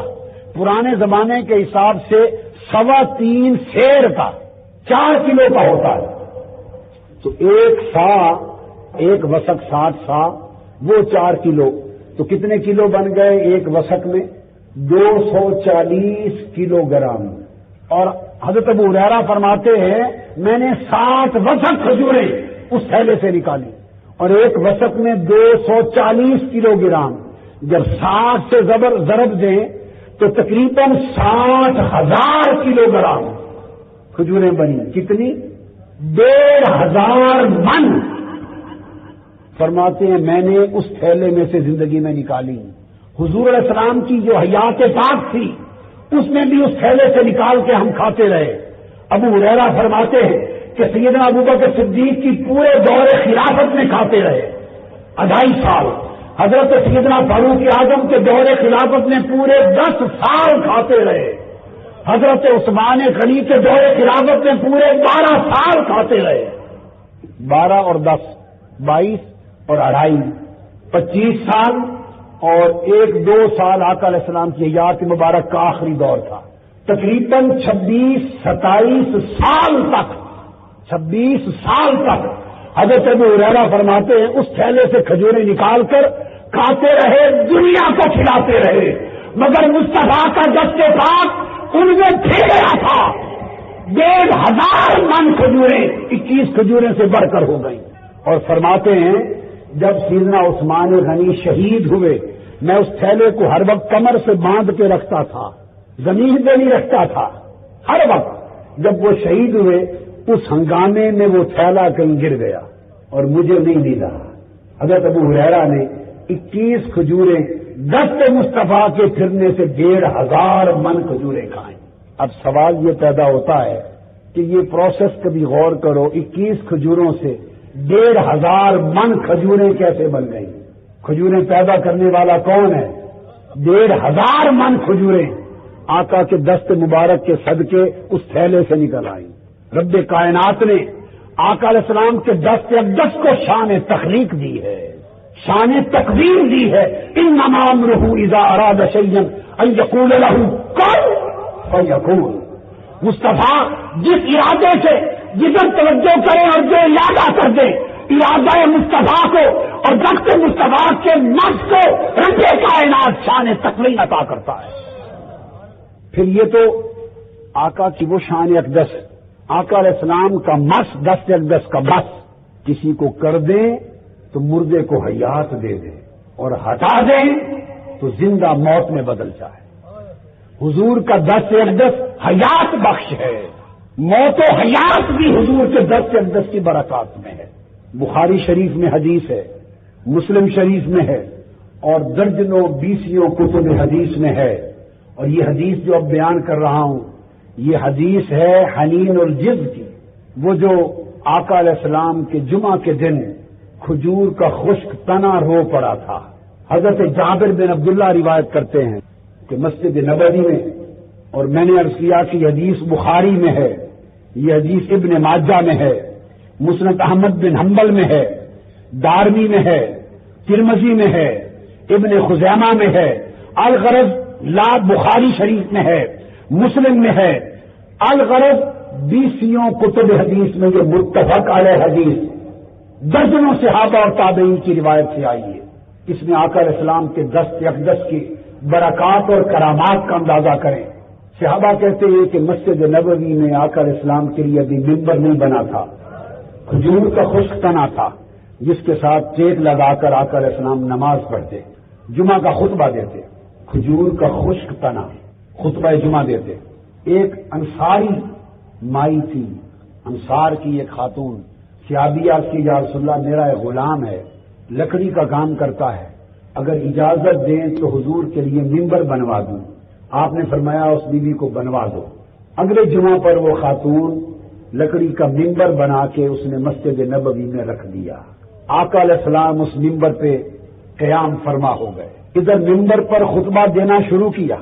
حضرت جابر بن عبداللہ رضی اللہ تعالیٰ عنہ فرماتے ہیں کہ جب ممبر فلما سمع له الممبر سمعنا لذلك الجزء صوتا كصوت العشار، فرمایا آقا علیہ السلام ممبر پہ تشریف فرما ہوئے خطبہ شروع کیا۔ مسجد نبوی صحابہ کرام کے ہجوم سے بھری ہے، فرماتے ادھر خطبہ شروع ہوا، ادھر خشک کھجور کے تنے سے رونے اور چیخنے کی آوازیں بلند ہوئی۔ فرماتے ہیں اس طرح کی آواز نکلی جس طرح حاملہ اونٹنی شدت کی تکلیف کے ساتھ چیختی ہے، کھجور کا خشک تنا چیخ چیخ کر آہو بکا کرنے لگا۔ حضرت انس بن مالک فرماتے ہیں حتر تجل مسجدوں میں خوا رہی، اتنی اونچی آواز رونے کی چیخنے کی آئی کہ ایسے لگا جیسے گائے کا بچڑا زور زور کے چیخ کے روتا ہے۔ اور صحابہ کہتے ہیں کہ اتنا زور سے وہ رویا حتی تصدع وانشقا کہ یہ کیفیت ہو گئی کہ لگا کہ یہ رو رو کے غم میں پھٹ جائے گا، اس سے ٹکڑے ہو جائیں گے۔ جب اور اس کو دیکھ کر پھر صحابہ کرام کاسورا بکا الناس، پھر ساری مسجد نبوی میں صحابہ کرام دھارے مار کے رو پڑے کہ کھجور کا خشک تنا اس سے مصطفیٰ میں رو رہا ہے، آقا کے جدا ہونے پر رو رہا ہے، آقا کے جسم پاک سے ہر جمعہ مت ہوتا تھا، ٹیک لگا کر ہاتھ رکھ کے خطبہ دیتے تھے، آج جدائی ہو گئی ہے، زاروں قطار رو رہا ہے۔ صحابہ کرام اس کے رونے کی عشق کی کیفیت دیکھ کر چیخیں مار کے رونے لگے۔ حدیث میں آتا ہے کہ حتیٰ کہ آقا علیہ الصلوۃ والسلام اترے، نیچے اترے اور اتر کر اس کھجور کے تنے کو آقا علیہ السلام نے اس کے اوپر ہاتھ رکھا۔ جب ہاتھ رکھا تو اس نے چیخنا بند کر دیا اور سسکیاں لینے لگ گیا، جس طرح روتا ہوا بچہ ماں اپنے سینے سے لگا لے تو سسکیاں لیتا ہے۔ ہاتھ رکھا، فلتمس، آقا نے اسے اپنی طرف کر کے اپنے سینے سے لگا لیا۔ ہاتھ رکھنے کی دیر تھی، سینے مصطفیٰ کو چھونے کی دیر تھی، سسکیاں لیتے لیتے وہ چپ کر گیا۔ اور دوسری روایت میں ایک حدیث میں آیا ہے کہ آقا علیہ السلام نے دعا ہو الیہ، آقا نے اس کو بلایا وہیں کھڑے، فرمایا آجا میری طرف۔ حضور کا تنا زمین کے سینے کو پھاڑتا ہوا حضور کی بارگاہ میں آ گیا اور ہاتھ رکھ کر مصطفیٰ نے پوچھا کیوں ہوتا ہے؟ وہ چیخ رہا ہے اور صحابہ کرام کے دل اور جگر اس کی کیفیت دیکھ کے پھٹنے کو ہیں۔ آقا علیہ السلام نے اس پہ ہاتھ رکھ دیا، سینے سے لگایا، وہ سسکیاں لے کے چپ کر گیا۔ حضور نے اس سے کلام کیا، پوچھا کیا چاہتا ہے؟ ہاتھ پھیر کے تمہیں پھر سے ہرا بھرا کر دوں، تو تناور کھجور کا درخت بن جائے، تجھ پہ پھل لگے؟ اس نے حضور کو جواب دیا نہیں یا رسول اللہ۔ فرمایا چاہتا ہے کہ تجھے پھر جنت میں لگا دوں کہ نبی تیرا پھل کھائیں؟ تو آقا کے کلام کو دیکھیے، 4 چیزیں اس میں غور طلب ہیں۔ کتنی؟ عیسیٰ علیہ السلام کا احیاء موتا ہے، آپ کا معجزہ مشہور ہے۔ آپ مردے کو کم باذن اللہ کہتے تو وہ زندہ ہو جاتا، مگر کم باذن اللہ کہہ کر جب مردے کو زندہ کہتے تو مرنے سے پہلے اس مردے کے کان بھی تھے کہ سنتا تھا، آنکھ بھی تھی کہ دیکھتا تھا، اس مردے کا دماغ اور عقل اور شعور بھی تھا کہ سنتا، سوچتا، سمجھتا تھا، اس کی زبان بھی تھی کہ بولتا تھا، آگاہ سارے تھے، آلات تھے، عقل تھی، دماغ تھا، شعور تھا، سننا تھا، سمجھنا تھا، بولنا، ساری قوتیں تھی. صرف روح قفص انصری سے پرواز کر گئی، وہ مر گیا. عیسیٰ علیہ السلام کا احیاء موتا کیا تھا؟ قم باذن اللہ فرما کر اس کی روح اس کے جسم میں پلٹا دیتے. روح جب جسم میں پلٹ جاتی تو کان تو پہلے تھے وہ سننے لگ جاتا، زبان پہلی تھی وہ بولنے لگ جاتی، عقل و شعور سے پہلے جو تھا وہ سمجھنے لگ جاتا. عیسیٰ علیہ السلام کا مردے زندہ کرنا، روح کو دوبارہ پلٹانا تھا. اور قربان جائیں دست مصطفیٰ کی کرامتوں پر کہ آپ نے جب مردے زندہ کیے تو وہ انسان نہیں، کھجور کے تنے زندہ کیے جس کے نہ کبھی کان تھے، نہ کبھی زبان تھی، نہ وہ کبھی بولتا تھا، نہ سنتا تھا، نہ دماغ تھا، نہ عقل تھی، نہ شعور تھا، نہ سمجھتا تھا. ارے موسیٰ نے صرف روح پلٹائی، مصطفیٰ نے پلٹائی نہیں، روح جائے گی. تاجدار کائنات نے پلٹائی نہیں کہ روح تو نکلی ہی نہیں تھی. وہ کھجور کا تنا تو روح والا ہی نہیں تھا. آپ نے تو اس میں روح ڈالی، اور صرف روح نہیں ڈالی، پھر اس کو کان بھی دیے، پھر کانوں کو سماعت بھی دی کہ وہ سن سکے. اس کھجور کے تنے کو احساس بھی دیا کہ اسے پتہ چل گیا کہ آج مصطفیٰ مجھ سے جدا ہو گئے. احساس بھی دیا، حواس بھی دیے، پھر شعور بھی دیا، پھر زبان بھی دی کہ وہ رویا. پھر حضور نے کلام کیا تو کان بھی دیے کہ اس نے سنا. پھر حضور نے پوچھا کیا چاہتا ہے، اسے شعور بھی دیا کہ جواب دے. حضور دنیا میں ہرا بھرا ہونا نہیں چاہتا، جنت میں لگا دے. تو آپ عیسیٰ علیہ السلام کے احیاء موتا نے صرف روح پلٹائی. تاجدار کائنات نے خشک چلو اور خشک کنکریوں کو انسان جیسے ہوا سے ہمسا سے لے کے عقل و شعور اور روح کو سب کچھ عطا کر دیا ایک آقا کے بس نے. پھر اگلی بات جو توجہ طلب ہے وہ یہ کہ آقا کا یہ پوچھنا کہ دوبارہ ہرا بھرا کر دوں، اس کا مطلب یہ ہے کہ یہ بھی حضور کے اختیار میں ہے کہ خشک تنے کو چاہیں تو پھر سرسبز درخت بنا دیں. اس نے کہا نہیں. تو اس کا مطلب یہ ہوا کہ کھجور کے تنوں کا بھی عقیدہ تھا کہ مصطفیٰ جو چاہیں کر سکتے ہیں. فرمایا پھر جنت میں لگا دوں؟ اس نے کہا جنت میں لگا دیں. تو دنیا میں بھی ہرا بھرا کر سکتے ہیں، اور چاہیں تو میرے آقا اس دنیا کے درخت کو جنت کا درخت بنا دیں. دنیا و آخرت اور یہ کائنات ارضی سے لے کے جنت سب کچھ مصطفیٰ کے دست کرامت میں ہے. ہم نے آقا علیہ السلام کے مقام و منصب کو کیا سمجھا ہے؟ کوئی نادان اسے اپنی مثل کہتا ہے، کوئی اپنے جیسا بشر سمجھتا ہے، کوئی نادان حضور کی عظمتوں اور طاقتوں میں کمزوری نکالتا ہے. لوگوں توبہ کرو، اس عمل سے مولا ناراض ہو جائے گا. اتنا ناراض ہر شے معاف کر سکتا ہے مگر اپنے محبوب کی شان کی بےادبی کو معاف نہیں کر سکتا. تو آقا کے 10 اقدس کو اللہ رب العزت نے اتنا کیا. اور پھر آقا علیہ السلام نے فرمایا، اس حدیث میں اضافہ کیا، فرمایا والذی نفسی بیدہ لو لم التزم لم یزل ھذا الی یوم القیامہ تحزنا علی رسول اللہ. فرمایا خدا کی قسم اگر میں اس کو اپنے سینے سے نہ لگاتا تو یہ قیامت تک میرے ہجر و فراق میں روتا رہتا. اور جب یہ اس کھجور کے خشک تنے کا رونا، حضرت امام حسن بصری جب اس کو اپنے خطاب میں بیان کرتے تو وہ یہ بیان کر کے دھارے مار کے خود رو پڑتے اور کہتے لوگو یا عباد اللہ. یہ امام حسن بصری کے کلمات تھے، یا عباد اللہ الخشبۃ تہین الی رسول اللہ شوقا الیہ لمکانہ فانتم احق ان تشتاقوا الی لقائہ. یہ میں نے لفظ امام حسن بصری کے سنائے.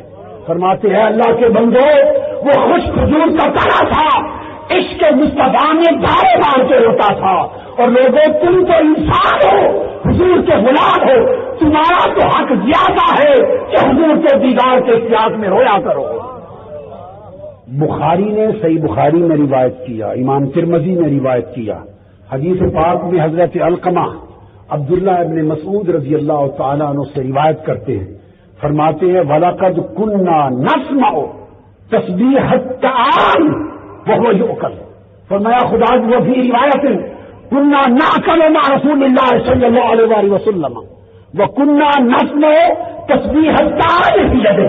فرمایا ہم آقا علیہ السلام کے ساتھ دسترخوان پہ بیٹھ کے کھانا کھاتے اور فرمایا خدا کی قسم ہم اپنی آنکھوں سے دیکھتے اور کانوں سے سنتے روٹی کا جو لقمہ حضور توڑتے اور کھانے کا جو لقمہ حضور اٹھاتے حضور کے ہاتھ میں کھانے کے لیے جو لقمہ آتا زبان اقدس میں جاتے تک حضور کھاتے ہم سنتے کہ کھانے کے لقمے روٹی کے ٹکڑے سبحان اللہ کے نعرے لگاتے تھے کہ آج دست مصطفیٰ نے ہمیں چن لیا. ہمارے نصیب جاگ پڑے کہ آقا کے منہ مبارک میں جا رہے ہیں. فرماتے ہیں خدا کی قسم روٹی اور کھانے کے ایک ایک لقمے سے تسبیح کی آوازیں آتی تھیں. وہ کیا تھی؟ حضور کا ہاتھ لگتا تو کھانا تسبیح کرتا تھا. سبحان اللہ سبحان اللہ. کیا حضور کا ہاتھ مجھے لگ گیا اور مجھے شرف مل گیا کہ آقا علیہ السلام مجھ کو کھائیں. اور پھر حدیث میں حضرت انس بن مالک روایت کرتے ہیں فرمایا اخذ النبی صلی اللہ علیہ وسلم کفا من آقا علیہ الصلوۃ والسلام نے کنکریوں کی ایک مٹھ بھری. ایک بار جب کنکریاں ہاتھ میں لی ہاتھ میں کنکریاں تھی فصدقنا فی ید رسول اللہ حتی سمعنا التسبیح. ہم نے کانوں سے سنا کہ بلند آواز سے کنکریاں سبحان اللہ کے نعرے لگانے لگ گئی.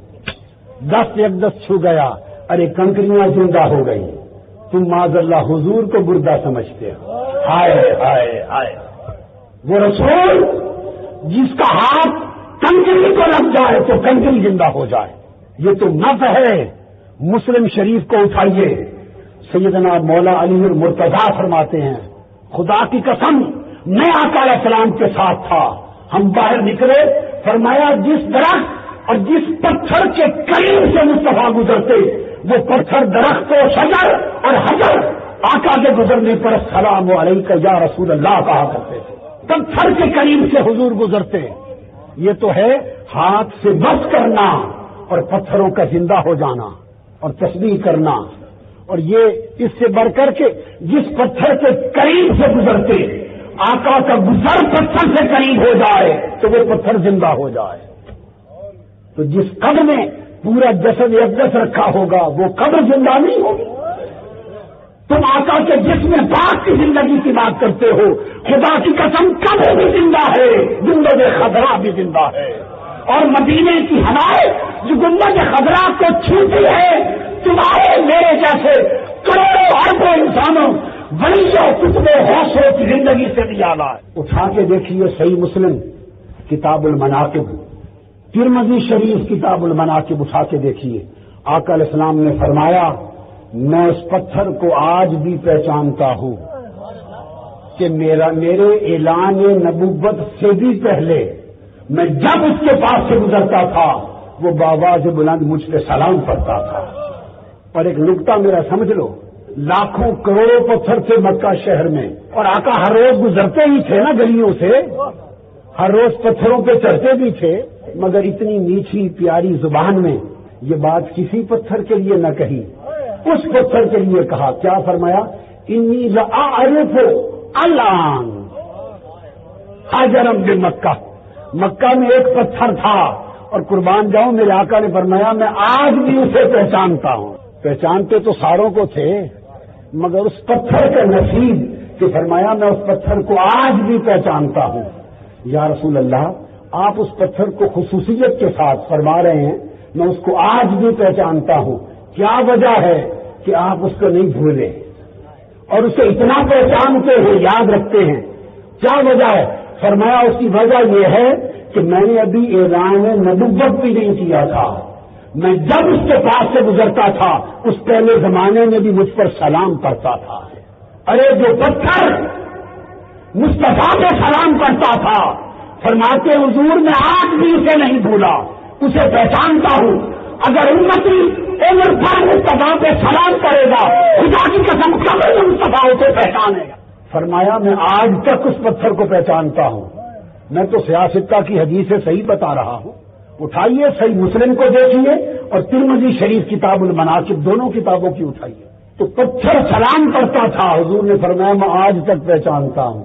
اس حدیث سے میں نے یہ استنباط کیا, استدلال کیا, استخراج کیا کہ اگر پتھر سلام کرنے کی وجہ سے حضور کو ہمیشہ یاد رہا اور فرمایا میں پہچانتا ہوں, تو جو آدمی جس کی ساری عمر مصطفیٰ پہ سلام پڑھنے میں گزر جائے گی, میرا وجدان کہتا ہے خدا کی عزت کی قسم, قبر میں جب جو حضور کے سلام میں فنا ہوگا, جو عشق اور محبت نبی میں فنا ہوگا, جس کا جینا مرنا نسبت نبی میں ہوگا, جو نسبت نبی میں فنائیت میں ہوگا, اور جس کا ظاہر باطن حضور کے سلام کے رنگ میں فنا ہوگا, جب قبر میں فرشتے اس سے پوچھیں گے ما كنت تقول في اتخاذ رجل محمد, اس محمد صلی اللہ علیہ وسلم کی بارے میں کیا کہتا تھا, تو کچھ بعید نہیں ہے کہ اگر پتھر سلام کرنے والا حضور اس کو نہیں بھولے, فرما رہے ہیں تو پہچانتا ہوں. کچھ بعید نہیں کہ آقا کے سلام کرنے والے غلام سے جب فرشتے پوچھے یہ کون ہے, تو ممکن ہے مصطفیٰ بڑھ کر فرشتوں سے کہیں فرمائے اس سے نہ پوچھو میں کون ہوں, مجھ سے پوچھو یہ کون ہے, میں پہچانتا ہوں. ممکن ہے آقا فرما دیں کہ مجھ سے پوچھو انی لعارفہ اللہ, میں اس کو پہچانتا ہوں, کان یسلم علیہ, مجھ پر ہر وقت سلام پڑھتا تھا. اگر پتھر سلام پڑھنے کے بعد حضور نہیں بھولے تو امتی کو کب بھولیں گے. ہائے ہائے دوستارا کجا کنی محروم, دوستارا کجا کنی محروم. ہائے ہائے ہائے ہائے ہائے دوستارا کجا کنی محروم, تو کے با دشمنا نظر داری. میرے محبوب تو دشمنوں پہ نگاہ رکھتا ہے اور ان میں بھی کوئی بھلا کر دے تو عمر بھر اس کو نہیں بھولتا, سلا دیتا ہے. تو جو تیرے دوست اور غلام ہیں ان کو اپنی رحمت سے اور شفقت سے کیوں کر محروم کرے گا. ارے سلام پڑھنے والے, پتھروں کو نہ بھلانے والے نبی قبر میں اپنے سلام پڑھنے والے غلاموں کو کیوں نہیں پہچانیں گے. تو عرض یہ کر رہا تھا کہ ان کنکریوں نے تسبیح شروع کر دی آقا کے ہاتھ میں. سبحان اللہ. حضرت انس بن مالک روایت کرتے ہیں, فرماتے ہیں کہ آقا علیہ السلام کے ہاتھ میں تسبیحوں نے جب سبحان اللہ کیا, ہم نے سنا, حضور نے ہمیں دیکھا, مسکرائے. پھر کنکریاں حضرت ابوبکر کے ہاتھ میں دی, کنکریوں کو بلا کر حضرت ابوبکر کے ہاتھ میں دی. فرمایا ان کے ہاتھ میں گئی تب بھی سبحان اللہ کہتی ہے. پھر فرمایا باقیوں کو دو, پر باتیں انس بن مالک جب ہمارے ہاتھ میں دی تو چپ کر گئی. ہر ایک کا ہاتھ تو ایسا نہیں ہے نا, ہمارے ہاتھ میں آئی تو چپ کر گئی. اب آپ سوچ سکتے ہیں اور پوچھ سکتے ہیں کہ وہ بھی صحابی تھے, ابوبکر صدیق بھی صحابی تھے, ان کے ہاتھ میں آئی تو بولتی رہی. خاص بات بتاؤں, باقی صحابہ کے ہاتھ میں دی تو چپ کر گئی, سیدنا صدیق اکبر کے ہاتھ میں دی تو تسبیح کرتی رہی. اس کی وجہ کیا ہے؟ وجہ یہ صدیق جیسے باقی صحابہ نہیں ہیں رضی اللہ تعالی عنہ. صدیق فنا در مصطفیٰ ہے اور صدیق اکبر کو نسبت مصطفیٰ میں مقام فنائیت حاصل ہے, اور وہ فنا ہو کر بقا بالمصطفیٰ پا گئے ہیں. وہ فنا ہوئے ہیں اور باقی ہوئے ہیں. سیدنا صدیق اکبر پر آقا علیہ السلام کی توجہ اتحادی ہے, اس لیے تسبیح کنکریاں جب حضور کے ہاتھ میں کرتی تھی تو وہی کیفیت ادھر بھی قائم رہی. آگے کیفیت بند ہو گئی. سمجھانا مقصود یہ تھا کہ یہ ابوبکر کیفیت مصطفیٰ میں فنا ہے اور فنا اس کی فنا تام ہے. اب نقطہ سمجھاؤں, اولیاء کرام یا انبیاء جب کسی پہ توجہ کرتے ہیں, یہ بات سمجھنا, توجہ کرتے ہیں تو روحانیت میں توجہ کی 7 قسمیں ہیں. ان 7 قسموں میں ایک قسم ہے توجہ اتحادی, ایک قسم ہے توجہ اتحادی. توجہ اتحادی کا مطلب یہ ہے کہ توجہ کرنے والا, فیض دینے والا, اپنے فیض لینے والے کو اپنی توجہ اس طرح کرتا ہے کہ اس کے باطن کو بھی اور اس کے ظاہر کو بھی اپنے ساتھ توجہ میں متحد کر دیتا ہے. اس کی توجہ اس کے ظاہر اور باطن دونوں کو متحد کرتی ہے اپنی توجہ کے ساتھ. اس کا ظاہر توجہ کرنے والے کے ظاہر سے مل جاتا ہے اور باطن توجہ کرنے والے کے باطن سے مل جاتا ہے، اس لیے اس کو توجہ اتحادی کہتے ہیں۔ اس کی مثال سمجھا لوں، پھر میں حدیث پر اور سیدنا صدیق اکبر کی اس کیفیت پر آتا ہوں۔ یہ توجہ اتحادی وہ ہے جو حضرت خواجہ باقی باللہ، جو مشائخ نقش بند کے اکابر پیشواؤں میں سے ہوئے، حضرت خواجہ باقی باللہ رحمۃ اللہ علیہ نے نان بائی کو توجہ کی تھی۔ وہ توجہ اتحادی تھی۔ نان بائی تھا آپ کا باورچی روٹیاں پکاتا، سالن پکاتا تھا۔ لانگری، رات کو جب دن کو مہمان آتے تو لنگر وہی پکا کے لا کے پیش کرتا۔ ایک رات دیر سے آپ کے کوئی بڑے عزیز القدر مہمان آئے، اللہ والوں کے ایسے ہوتے ہیں خادم، مولانا روم کا بھی ایک لانگری تھا۔ میں اس کے مزار پر گیا، پورنیہ شہر کے بالکل باہر جنگل شروع ہوتا ہے، وہاں پر اس کو حضرت شیخ آتش باز کہتے ہیں، آتش باز۔ تو جب مہمان آتے تو وہ کھانا پکا کے پیش کرتا۔ ایک رات مہمان آئے دیر سے، مولانا روم نے فرمایا اپنے خادم کو، نان بائی لانگری کو، باورچی کو کھانا لاؤ۔ تیل نہیں تھا، لکڑی نہیں تھی، چولہے میں کچھ جلانے کا کچھ نہ تھا۔ اس زمانے بھائی کوئی گیس نہیں تھی، تو تیل مٹی پہ ڈال کے جلاتے تھے، تو لکڑیاں ختم ہو گئی تھی، وہ تھوڑا سا تیل تھا، جلانے پکانے کا کچھ نہ تھا۔ اب اس نے شیخ کو یہ نہیں بتایا، مولائے روم کو، کہ حضور لکڑیاں نہیں ہیں۔ لکڑیاں اگلے دن اس نے جنگل میں جا کے چننی تھی۔ اچانک مہمان رات کو آ گئے، اس نے یہ نہیں بتایا کہ لکڑیاں نہیں۔ اس نے اپنے کپڑوں کو اور چاند پر تیل چھڑک کے آگ لگا دی، اوپر سالن گرم کرنا تھا، جو کچھ وہ دھر دیا، کپڑے جل گئے، تیل چھڑکتا گیا، اس کی جلد جل گئی، چربی جل گئی، گوشت جل گیا۔ ٹانگ جلا کر کھانا پکا کے شیخ کو پیش کر دیا۔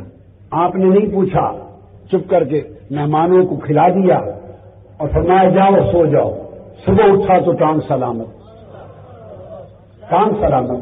اس نے پھر یہ وطیرہ کر لیا، جب کبھی مہمان آتے لکڑی نہ ہوتی وہ ٹانگ جلا دیتا، صبح اٹھتا ٹانگ سلامت ہوتی۔ جب کئی مرتبہ ایسا ہوا تو مولائے روم نے سینے سے لگا کے فیض یاب کر دیا، استقامت دیکھ لی۔ اس کو حضرت شیخ آتش باز کہتے ہیں۔ ان کا مزار پورنیہ میں باہر ہے۔ ایک 80 سالہ ایک مجاور اللہ والی فاطمہ نامی خاتون اس کی مجاور ہے، زیر زمین مزار ہے، اور روحانی طور پہ آج بھی رات مولائے روم حضرت شاہ شمس تبریز شیخ آتش باز کے دربار پہ رات کو مجلس کرتے ہیں۔ یہ ایک الگ باب ہے، رات کو مجلس کرتے ہیں، کچہری ہوتی ہے، ایسی خدمت کرنے والے اس طرح کا درجہ پاتے ہیں۔ تو یہ نان بائی لانگری حضرت خواجہ باقی باللہ رحمۃ اللہ علیہ کا، رات کو مہمان آ گئے، نان بائی اس لانگری نے خدمت کی، کھانا پیش کیا، حضرت خواجہ باقی باللہ رحمۃ اللہ علیہ خوش ہو گئے۔ جب خوش ہوئے تو آپ نے خوش ہو کے فرمایا اس باورچی کو، بتاؤ کیا مانگتے ہو؟ سادہ آدمی تھا، اس نے کہہ دیا حضور اپنے جیسا بنا دے۔ سمجھ نہیں تھی ایسا کہنا ہے یا نہیں کہنا، آپ نے اسے چونکہ زبان کر لی تھی، توجہ اتحادی کی، اس کے باطن کو اپنے باطن سے رنگ دیا، اس کے ظاہر کو اپنے ظاہر سے رنگ دیا۔ جب باطن اور ظاہر دونوں رنگے جائیں تو ظاہر کی شکل بھی بدل جاتی ہے، اور شکل ایسی ہو جاتی ہے جیسی شیخ کی، اور دیکھنے والے کو یہ بھی پتہ نہیں چلتا کہ مرید کون ہے، شیخ کون ہے۔ یعنی ظاہر بھی اتنا بدل جاتا ہے، باطن تو بدلتا ہی ہے۔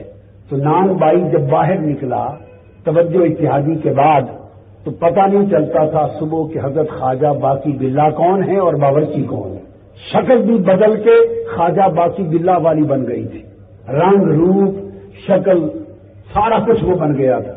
اب فرق صرف یہ رہ گیا تھا کہ باقی باللہ تو سمندروں کے سمندر پی کے ہضم کر کے بیٹھے تھے، اور اس نے تو بس ایسے ہی فیض پا لیا تھا توجہ سے، یہ برداشت نہ کر سکا، سو یہ مدہوش تھا، ایسے ڈولتا تھا، چکراتا تھا، توجہ اتحادی فیض کی لے لی، برداشت نہیں کر سکا، 3 دن مدہوشی میں رہا اور 3 دن بعد وصال فرما گیا۔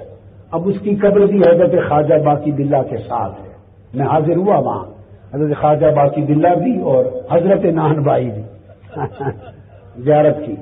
اس کو کہتے ہیں توجہ، بولیے اتحادی.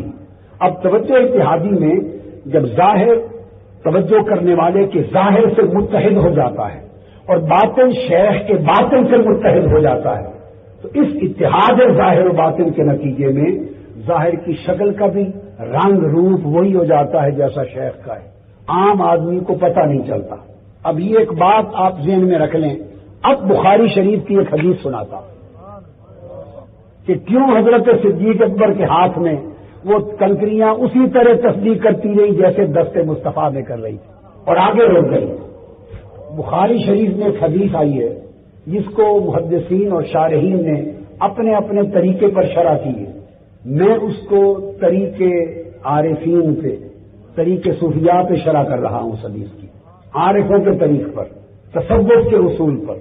حدیث یہ ہے کہ جب آقا علیہ السلام ہجرت فرما کر مدینہ طیبہ جو اس وقت ابھی یثرب تھا پہنچے اور آقا علیہ السلام کے قدموں نے یثرب کو مدینہ بنا دیا تو 18 دن 3 ہفتے کے قریب آقا علیہ السلام نے قباء کی بستی میں قیام کیا. معلوم ہے نا. اب حدیث سنیے تھی.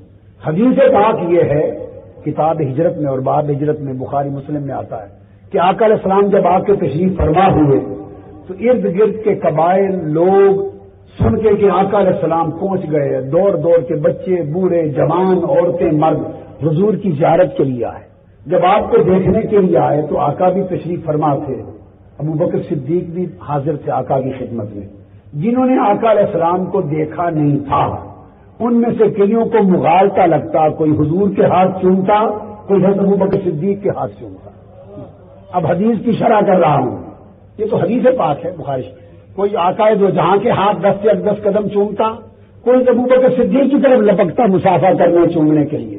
کچھ دیر ایسا ہوتا رہا. پھر سیدنا صدیق اکبر نے یہ دیکھا تو کیا کیا. آپ اٹھے. آپ اپنی چادر لے کر آقا علیہ الصلوۃ والسلام کے سر انور کے اوپر تان کے کھڑے ہو گئے. چادر لے کے کھڑے ہو گئے ایسے سر پہ تان کر پتہ چل جائے. پھر جو بھی آتا تو پھر ابو بکر صدیق کے ہاتھ چومنے کا تو سوال ہی پیدا نہیں ہوتا تھا. ہر کوئی سمجھ جاتا کہ یہ آقا یہ مخدوم ہے جو حضور بیٹھے. اب یہ واقعہ بخاری شریف میں مسلم میں صحیح سند کے ساتھ مروی ہے کتاب الہجرت میں. اس پر علماء اور شارحین اور محدثین نے بحثیں کی. وہ چادر تان کے کیوں کھڑے ہو گئے. کئیوں نے یہ لکھا کہ دھوپ سے آقا علیہ السلام کو بچانے کے لیے دھوپ تھی تو چادر اس لیے تانی کے دھوپ سے بچائیں. یہ جواب درست نہیں ہے. احترام کے ساتھ یہ جواب درست نہیں اور مطابق واقعہ نہیں. اس لیے کہ یہ احادیث صحیحہ سے ثابت ہے کہ آقا علیہ السلام کے سر انور پر تو ہر وقت دھوپ میں بادل کا سائبان رہتا تھا. بادل سائبان بنا رہتا تھا. حضور پہ تو دھوپ پڑتی نہیں تھی بادل کا سایہ رہتا تھا. تو جب ہر وقت بادل کا سایہ رہتا تھا دھوپ پڑتی نہیں تھی تو پھر دھوپ سے بچانے کے لیے چادر کیسی. اور یہ بھی نقطہ سمجھ لیں. یہ بات بعض اوقات ان لوگوں نے کہی جو آقا علیہ السلام کا سایہ مانتے ہیں. ہم کہتے ہیں آقا کا سایہ نہیں تھا. بعض علماء کہتے ہیں تھا. بعض علماء کہتے ہیں تھا. ہم نے جب احادیث سے ثابت کیا کہ نہیں تھا تو بعض علماء یہ جواب دیتے ہیں غلطی سے. غلط جواب ہے غلط ہے. وہ کہتے ہیں کہ وہ جو روایتوں میں آیا ہے کہ سایہ نہیں نظر آیا اس کی وجہ یہ تھی کہ ہر وقت بادل سایہ کرتا تھا تو بادل کی وجہ سے سایہ نہیں پڑتا تھا. تو جیسے بادل کی وجہ سے سایہ نہیں پڑتا تھا تو آج چادر کیوں تانی. بادل آج نہیں تھا. آج بادل نہیں تھا آج بھی بادل تھا. اس کا مطلب یہ ہوا کہ دھوپ کی وجہ سے چادر تالنا دھوپ کی وجہ سے نہ تھا. پھر سبب کیا.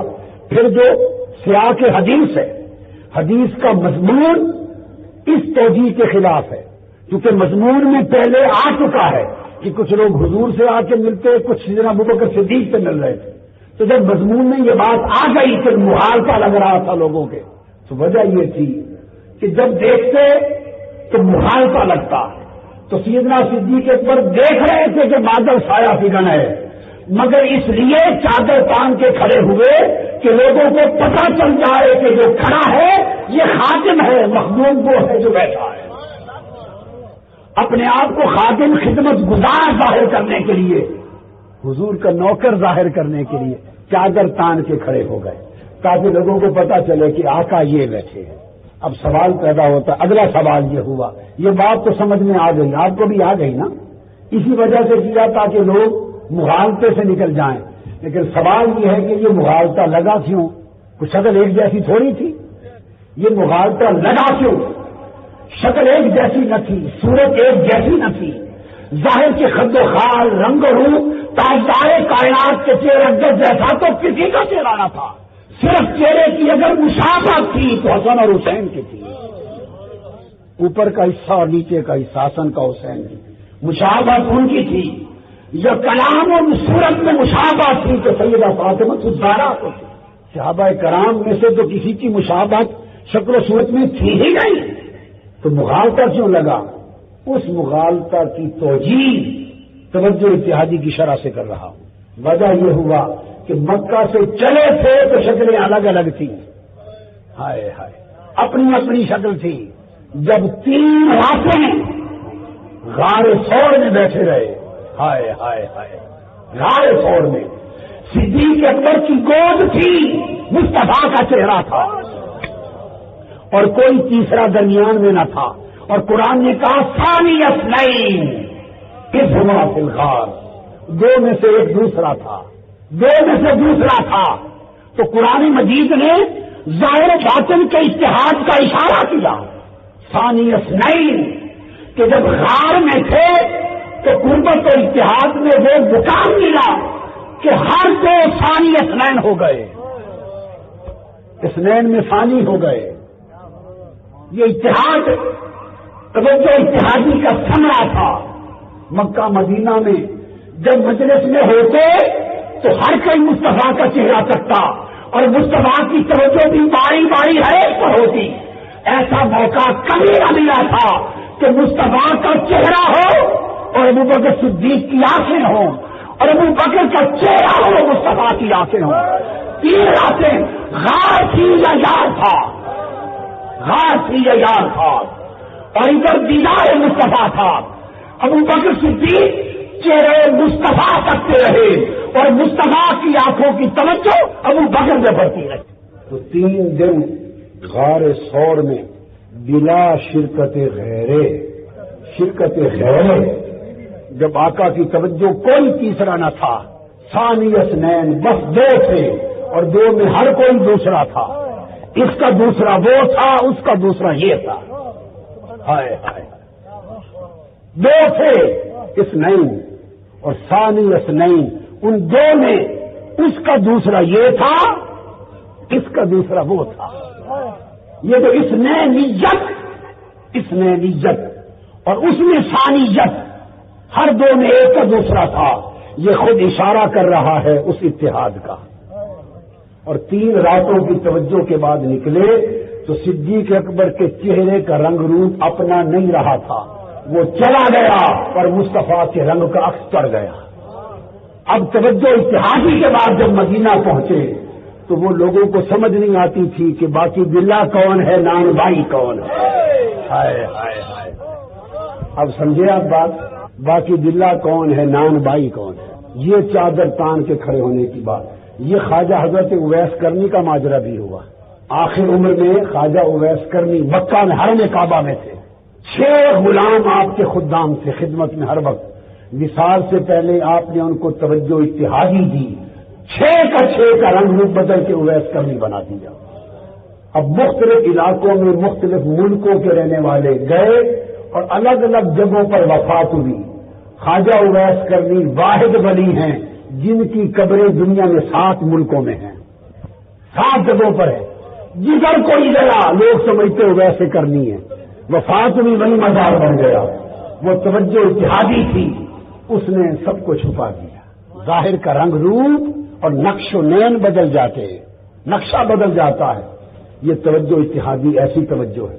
تو میں یہ عرض کر رہا تھا، یہ وجہ تھی کہ جب ظاہر و باطن بدلتے تو کیفیتیں بھی منتقل ہو جاتی ہیں، علی حسب الحال، حسب استطاعت، حسب مقام، حسب توفیق، حسب صلاحیت، وہ کیفیت منتقل ہوتی ہے۔ اس لیے تسبیح نے آقا کے ہاتھ میں سبحان اللہ کیا کنکریوں نے، ابو بکر صدیق کے ہاتھوں میں گئی تو تب بھی سبحان اللہ پڑھتی رہی، وہ توجہ اتحادی کے مظہر تھے. انس بن مالک کہتے ہیں جب ہمیں دی تو چپ کر گئی. ہر کوئی تو توجہ اتحادی والا نہیں تھا نا, ہر کسی کو غار ثور نہیں ملی تھی. اور میں سمجھتا ہوں کہ شاید یہ اسی کا اثر ہے اس غار ثور کا کہ ظاہر و باطن میں وہ اتحاد پیدا کیا کہ وفات کے بعد قبر بھی اپنی قبر کے ساتھ متحد کر دی. یہ آقا علیہ السلام کے دست اقدس کا کرم ہے, دست اقدس کا کرم تھا.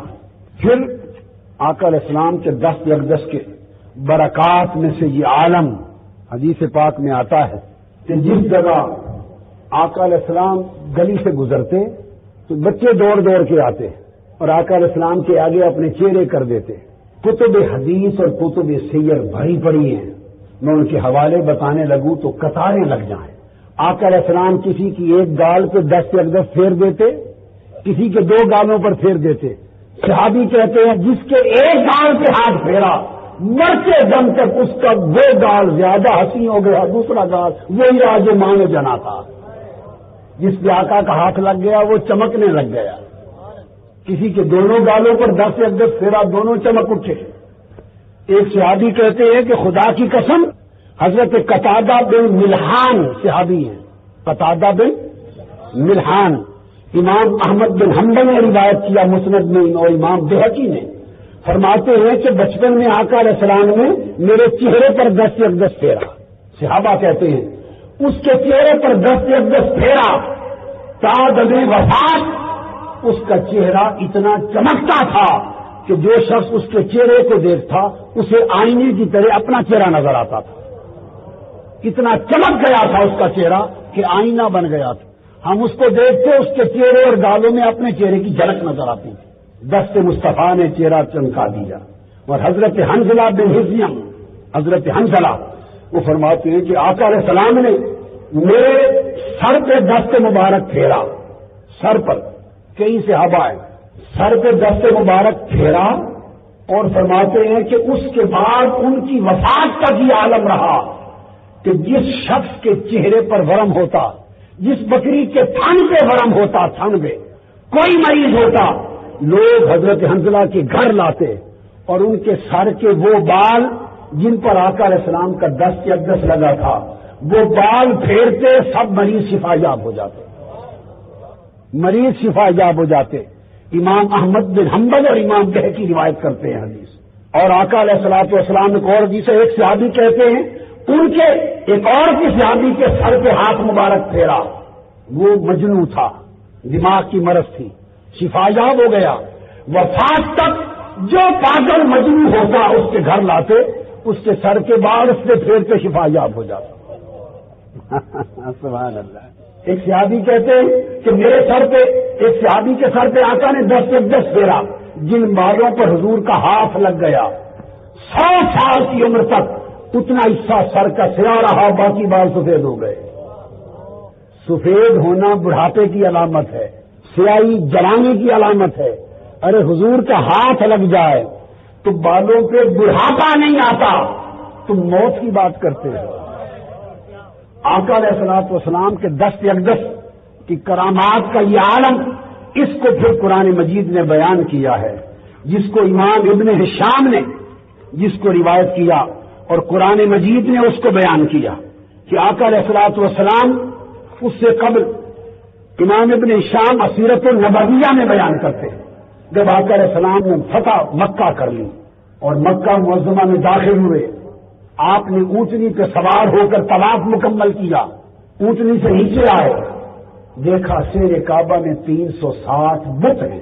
اور امام ابن شام نے اور دیگر اصحاب السیر نے روایت کیا ہے کہ وہ لوہے کے, پتھر کے, اسٹیل کے بت جتنے اوپر تھے اتنے ہی نیچے زمین میں فرش سہر میں گاڑے ہوئے تھے. اوپر رکھا ہوا ٹکڑا نہیں تھا, گڑے ہوئے تھے.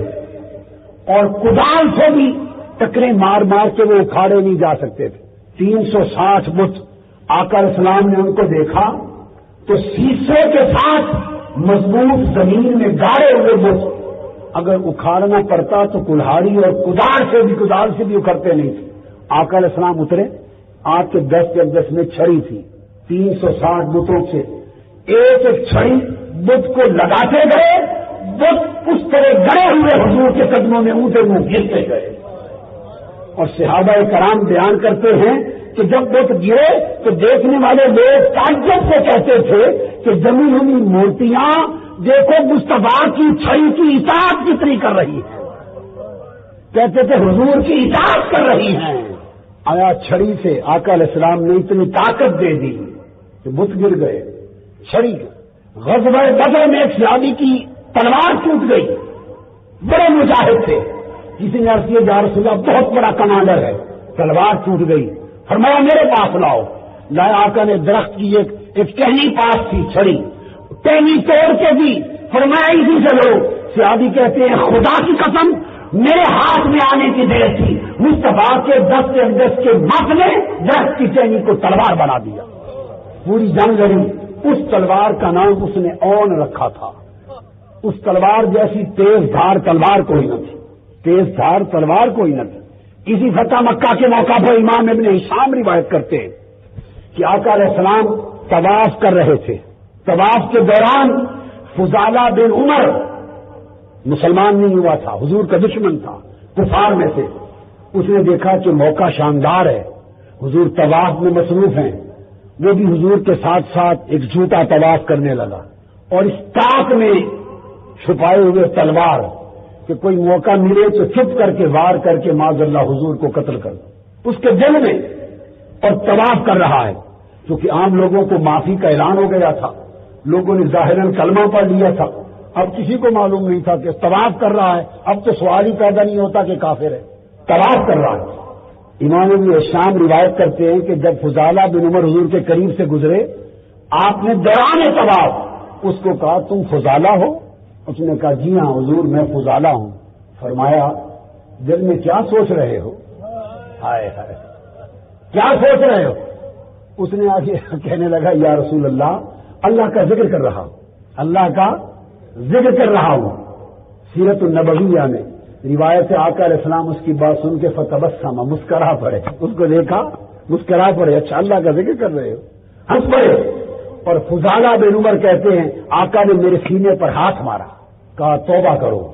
وہ کہتے ہیں خدا کی قسم کائنات میں سب سے زیادہ ناپسندیدہ محمد تھے. میں طواف جعلی طواف کر کے قتل کرنا چاہتا تھا. دست اقدس سینے پہ لگنے کی دیر تھی, تارا پلٹ گئی. ساری کائنات میں محبوب ترین مصطفیٰ ہو گئے. وہی کلمہ پڑھ لیا. اور بڑی خاص حدیث جس کو اینڈ پر اختتام کی طرف لا رہا ہوں, بڑی یکسوئی سے توجہ کے ساتھ بات سمجھیں. جب آقا علیہ السلام نے فتح مکہ کر لی, دست اقدس کی کرامت, اور اس کو اللہ نے تصدیق کیا کہ دیکھو میرے مصطفیٰ کے ہاتھوں کی کرامت. جب فتح مکہ ہو گیا, قبائل مسلمان ہونے لگے. آئے 10,000 صحابہ کے ساتھ تھے مکہ فتح مکہ پر, اور لوگ شامل ہو گئے. تو اس وقت حوازن جو قبیلہ تھا, حوازن یہ بنو سعد کی طرف حوازن کے قبائل تھے, قبیلے جس علاقے کی حضرت حلیمہ سعدیہ تھی. وہ قبیلہ حوازن کے لوگ جوان بڑے تیر انداز تھے, تلوار زن تھے, تلوار چلانا تیر چلانا بڑے ماہر تھے, تکڑے جوان تھے, پہاڑی لوگ تھے. انہوں نے لشکر جمع کیے کہ یہ اسلام تو پھیل رہا ہے, آؤ آخری معرکہ لڑیں, اسلام کے بڑھتے ہوئے قدم روک دیں اور اسلام کو معاذ اللہ شکست دے کر دوبارہ واپس پلٹا دیں. وہ 30,000 مسلح تکڑے تلوار زن تیر انداز جوان فوجیوں کا لشکر لے کر بڑھے. 30,000 پیش قدمی کی. آقا علیہ السلام کو خبر ہوئی, آقا علیہ السلام بھی لشکر لے کے بڑھے. اسلام کی تاریخ کا سب سے بڑا لشکر تھا اس دن. 12,000 اہل اسلام کا لشکر لے کے آقا علیہ السلام بڑھے. 12,000 کے لشکر سے حضور نے کوئی جنگ نہیں کی تھی. دشمن 30,000 کے لشکر سے, صحابہ 12,000 کے لشکر سے. اب قرآن مجید کہتا ہے انسان ہی تھے نا, 12,000 کا لشکر دیکھا, نئے نئے جوان, نئے نئے شامل ہونے والے لوگ دیکھا تو وہ اپنی کثرت کو دیکھ کر اترا گئے. انہوں نے جب اپنی کثیر تعداد کو دیکھا تو تھوڑا سا گھمنڈ آ گیا اور اللہ پاک نے ان کی بات پکڑ لی. اللہ پاک نے قرآن مجید میں فرمایا وَيَوْمَ حُنَيْن, یہ غزوہ حنین تھا جس میں قبیلہ حوازن کے لوگ لڑ رہے تھے. غزوہ حنین تھا. فرمایا وَيَوْمَ حُنَيْنٍ اِذْ أَعْجَبَتْكُمْ كَثْرَتُكُمْ، جب تمہارا دھیان کثرت کی طرف چلا گیا تھا اور اس تمہاری کثرت نے تمہیں عجب میں ڈال دیا تھا، تمہاری کثرت نے تمہیں گھمنڈ میں ڈال دیا تھا، تمہارا دھیان کثرت کی طرف گیا تھا اور وہ جو نمائندہ وحدت تھا اس سے دھیان ایک لمحے کے لیے ہٹ گیا تھا۔ یہ قرآن نے جو پیغام دیا ہے نا اس آیت میں، وہ پیغام یہ ہے اذ اعجبتکم کثرتکم، تمہارا دھیان کثرت کی طرف چلا گیا اور یہ خیال نہ رہا کہ وہ جو خدا واحد وحدت کا نمائندہ ہے اس کی بجائے تم کثرت کو تکنے لگے، گھمنڈ آ گیا۔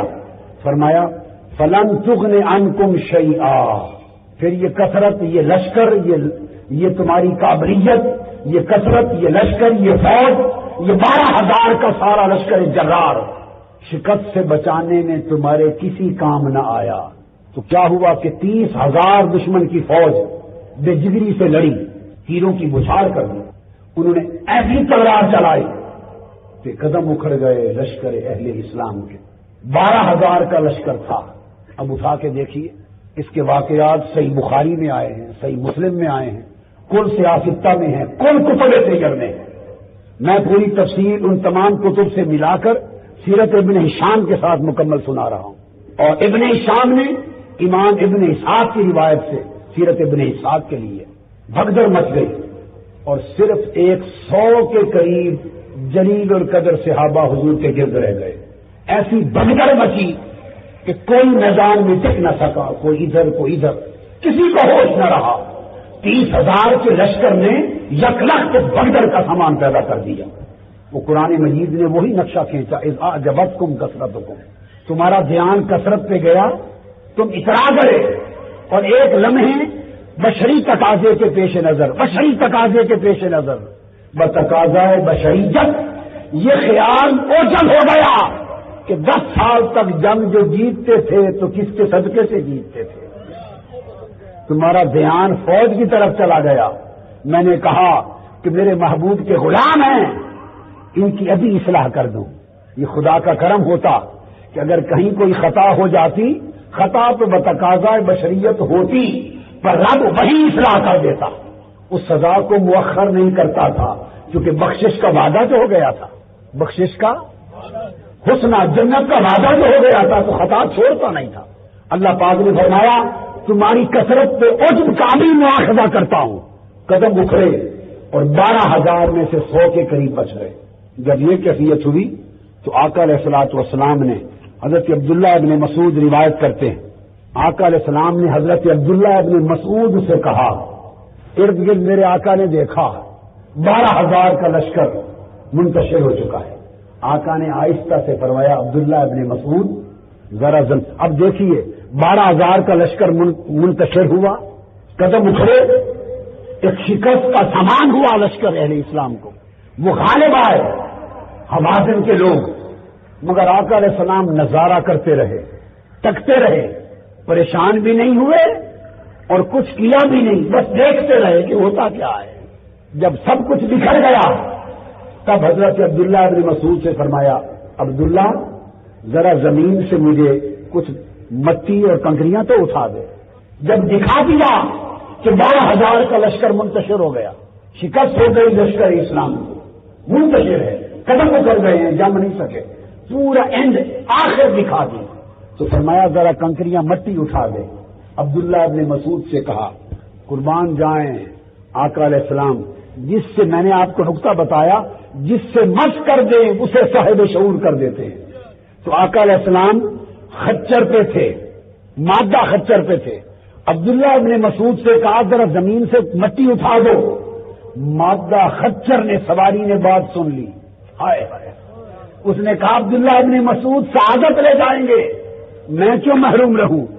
جملہ سننے کی دیر کی خچرنی زمین پر بیٹھ گئی، ہائے ہائے ہائے، خچر زمین پہ بیٹھ گئی، مادہ خچر، اور اتنی بیٹھی کہ تیز زمین سے لگ گیا۔ امام ابن اسحاق اور ابن ہشام روایت کرتے ہیں زمین سے گر گئی تاکہ آقا خود اٹھا لے، میری نوکری کام آ جائے، میری نوکری کام آ جائے۔ آقا علیہ السلام نے مٹی اٹھا لی، مٹھ میں لے کر، مشت میں وہ مٹی اب وہاں تو 900 کافر تھے غزوہ بدر میں، بات جہاں سے شروع کی تھی اس جگہ پہ لا رہا ہوں، یہاں 30,000 کافر تھے۔ کتنے تھے؟ 30,000 کافر تھے۔ اب بات توجہ والی ہے، ایک مٹھ مٹی کی ہے، آقا علیہ السلام نے ان کی طرف شاہت الوجوہ کے کلمات اعلان کر کے پھینکی، ایک مٹھ مٹی کی۔ اب مجھے بتائیں، اپنی نسل سمجھنے والے، ایسی غلطیوں میں مبتلا ہونے والے اور حضور کو اپنی عقل اور قیاس کے پیمانوں پہ ناپنے والے نادان، تھوڑا سوچیں، ایک مٹھ مٹی ہو، آپ اسے پھینکیں، کتنے کے منہ پہ پھینک لیں گے؟ 30,000 ہیں، پھینک دی۔ میں تجزیہ کر رہا ہوں اس حدیث کے واقعہ کا اور قرآن کا واقعہ تجزیہ کر رہا ہوں۔ پھر ان میں سے بہت کثرت سے مسلمان ہوئے، مسلمان ہونے کے بعد اپنا حال بتاتے ہیں، کہتے ہیں کوئی ادھر تھا، کوئی ادھر تھا، پورا میدان جنگ 4 اطراف میں فوج تھی، 4 اطراف میں، ایک طرف کنکریوں کی اور مٹی کی مٹھ پھینکی۔ وہ کہتے ہیں خدا کی قسم 30 کے 30,000 آدمیوں کے منہ میں، ناک میں، آنکھوں میں جا کے لگی۔ اب بولیے وہ کنکریوں کو کس نے ان کے 30,000 لوگوں کی آنکھوں تک پہنچایا؟ کنکریاں تو ہوا میں اڑ گئیں، جب پھینکا اڑ گئی۔ 30,000 آدمی چاروں کناروں پر بکھرے ہوئے تھے، تو کنکریوں نے کیسے پہچان لیا یہ کافروں کے منہ ہیں؟ کنکریوں کو راستہ کس نے بتایا کہ یہاں بے ایمان کافر کھڑے ہیں؟ یہ ان کی آنکھیں ان کے منہ اور چہروں پہ جا لگو، بھائی وہ تو ہوا میں اڑ گئی۔ ارے مٹی اور کنکریوں کو راستہ کون بتاتا تھا؟ ان کافروں کے منہ اور آنکھوں تک پہنچاتا کون تھا؟ پہچان کون دیتا تھا؟ صحابہ بھی بکھرے ہوئے تھے، چاروں اطراف میں 12,000 صحابہ بھی بکھرے ہوئے تھے، 30,000 کافر بھی تھے، کسی صحابی کے چہرے پہ نہیں گئی، 30,000 کافروں کو چن کے پہچان کر کے لگی۔ ان کنکریوں کو شعور کس نے دے دیا؟ ایک مصطفیٰ کے ہاتھ نے کنکریوں کو شعور دے دیا، اور پھر ان کے قدم اکھڑے اور 12,000 صحابہ کا لشکر جرار انہیں ہرا نہ سکا، شکست کھا گئے۔ آقا علیہ السلام کے ایک ہاتھ کی کنکریوں نے 30,000 کے لشکر کو شکست دی، وہی شکست دی۔ اور یہ وہ جنگ ہے جس میں صحابہ بکھر گئے تھے۔ اس جنگ میں مسلمانوں کے لشکر کے صرف 4 آدمی شہید ہوئے، صحابہ کتنے؟ صرف 4 شہید ہوئے، اور کافر قبیلہ حوازن کے 300 مارے گئے، 300 مارے گئے۔ 24,000 اونٹ ان کے مال غنیمت میں پکڑے گئے، 40,000 سے زیادہ بکریاں آئیں، 6,000 عورتیں باندیاں ہو کے آئیں، 1,000 مرد آئے، 4,000 اوقیہ چاندی آئی، بیل گائے آئے۔ اتنا بڑا مال غنیمت اسلام کی 10 سال کی تاریخ میں نہ تھا۔ اتنی بڑی فتح کس میں ہوئی؟ ایک مصطفیٰ کے ہاتھ کی کنکری سے۔ رما رمیت اذ رمیت ولکن اللہ رما ید اللہ فوق ایدیہم۔ یہ تو مصطفیٰ کا اپنا ہاتھ تھوڑا تھا، یہ خدا کا ہاتھ تھا، لہراتا مصطفیٰ کا تھا، ہوتا خدا کا تھا، لہراتا مصطفیٰ کا تھا، ہوتا خدا کا تھا۔ تو اللہ پاک نے جو فرمایا فلن تغن عنکم شیئا، کہ تمہیں تمہاری کثرت نہ بچا سکی، تو مطلب کیا ہے؟ فرشتے تو نہیں اترے، بات سمجھیں، 12,000 کی کثرت تمہیں شکست سے نہ بچا سکی، تو کس نے بچایا؟ مصطفیٰ کے ہاتھ نے بچایا، ہاتھ نے بتایا۔ اور ہاتھ اس وقت حرکت میں آیا جب شکست اپنے اینڈ کو پہنچ گئی۔ اگر پہلے کنکریاں پھینکتے تو آج تک بحث ہوتی، کوئی کہتا کہ لشکر جنگ جیتا، کوئی کہتا حضور کی برکت ہوئی۔ رب نے کہا پہلے لشکر کا حال اینڈ ہو جائے، شکست ہو لے، تاکہ کوئی غلط تشریح نہ کر سکے۔ صفایا کر دیا۔ جب ہر طرف سے معاملہ کلیئر ہو گیا، اب دست مصطفیٰ حرکت میں آ کے فرمایا کہ میں چاہوں تو شکست کو ایک کنکریوں کی مٹھ سے وجہ میں بدل دوں۔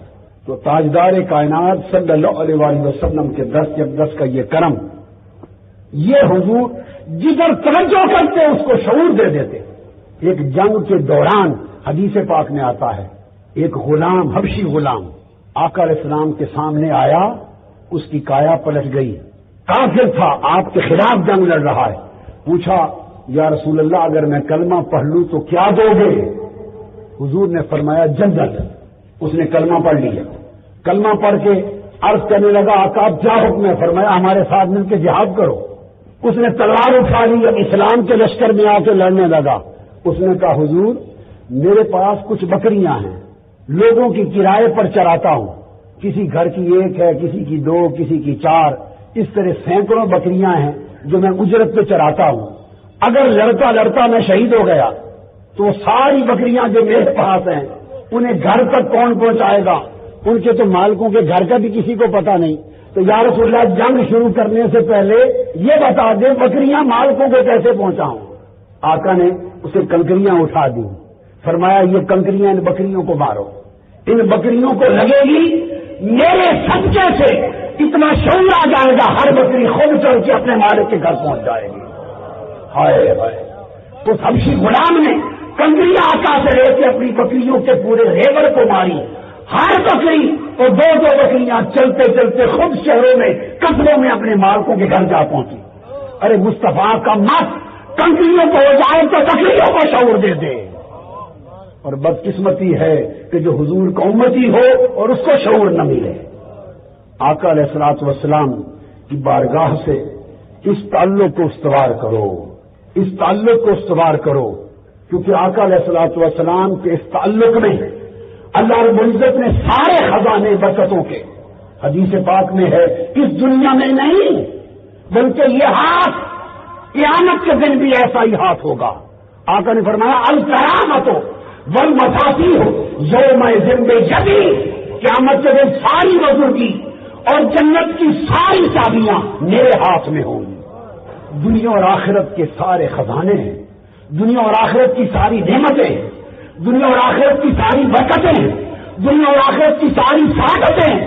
آؤ اس آقا دو جہاں کے قدموں سے لپٹ جاؤ، ان کی کملی میں آ جاؤ، ان کے عشق اور محبت میں فنا ہو جاؤ، ان کی حکمت غلامی میں فنا ہو جاؤ، ان کے لیے جیو، ان کے لیے مرو، ان کی غلامی کے راہ پہ چلو، اور حضور علیہ السلام کی عظمت کے ترانے گاؤ۔ ایسی عقیدت، محبت، عشق استوار کر لو کہ آقا علیہ السلام کے دست اقدس کا سایہ اور کملی کا سایہ دنیا میں، قبر میں، آخرت میں آپ سب کے سر پہ ہو جائے۔ سارے خزانے دنیا اور آخرت کی اللہ نے حضور کے ہاتھ میں دیے، حضور کے ہاتھ میں دیے۔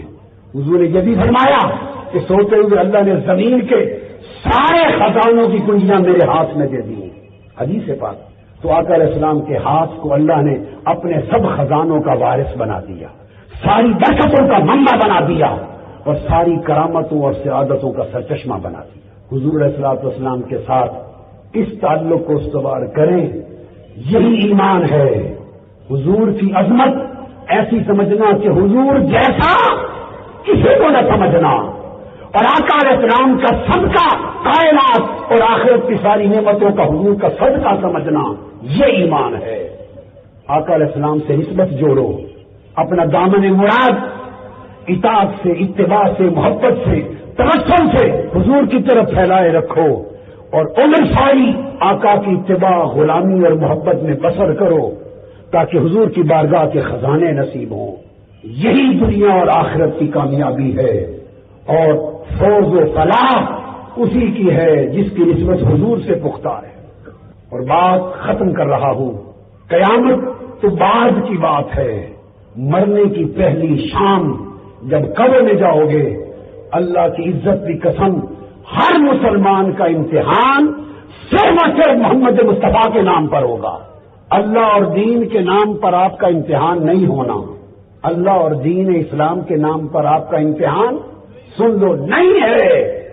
میں ذمہ داری کے ساتھ کہہ رہا ہوں، پوری بخاری شریف اٹھا کے دیکھ لیں، 7 مرتبہ امام بخاری نے حدیث روایت کی، اور 7 مرتبہ قبر کا ایک ہی سوال امام بخاری نے بیان کیا کہ صرف مصطفیٰ کا پوچھا جائے گا کہ یہ کون ہے۔ امام بخاری، یہ مسلم اور ابو داؤد باقی کتب میں مر ربوں کا ما دینوں کا آیا ہے، بخاری نے 7 مرتبہ ایک ہی بات کہی، بس پوچھا جائے گا مصطفیٰ کون ہے۔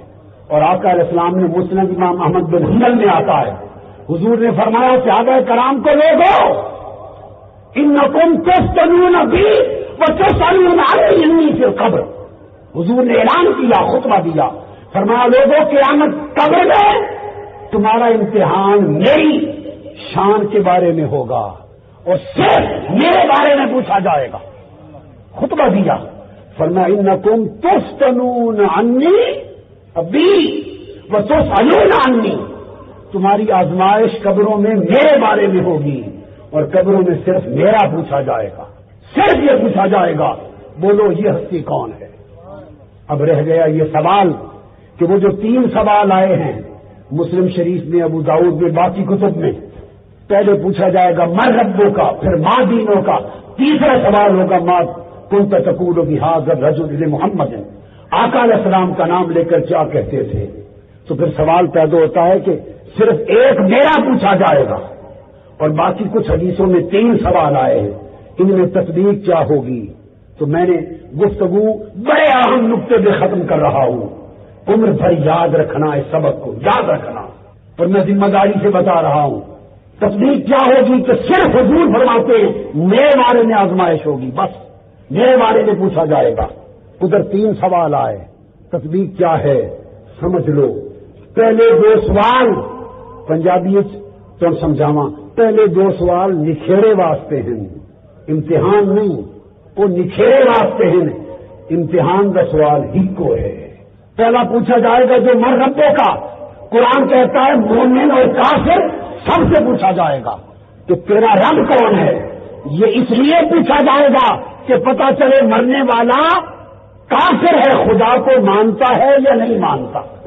تاکہ کافر ہے تو ایک طرف ہو جائے اور خدا کو ماننے والا ہے تو ایک طرف ہو جائے. جو کہے گا میرا رب اللہ ہے تو پتہ چل جائے گا کہ اللہ کو مانتا ہے. جب پہلے سوال کا جواب یس ہو گیا، مانتا ہے، تو پھر دوسرا سوال نکھیرے کا ہوگا کہ یہودی ہے، عیسائی ہے یا مسلمان ہے. کہ یہودی بھی خدا کو مانتے ہیں، عیسائی بھی مانتے ہیں، مسلمان بھی مانتے ہیں. تو امت کا فرق کرنے کے لیے کہ کس امت سے ہے پوچھا جائے گا. ما دینوں کا 10 تیرا مذہب کے، یہودی ہیں، عیسائی ہیں یا مسلمان ہیں. مذہب کے نکھیرے واسطے دوسرا سوال ہوتی. پہلا سوال کافر رب نو مندا ہے یا نہیں مندا اس نکھیرے واسطے ہوتی. دوسرا سوال کہ دین کے ہی، مذہب کے ہی، ایک مذہب کے نکھیرے واسطے ہوتی کہ یہودی کو بھی سوال ہی یہ ہونا ہے.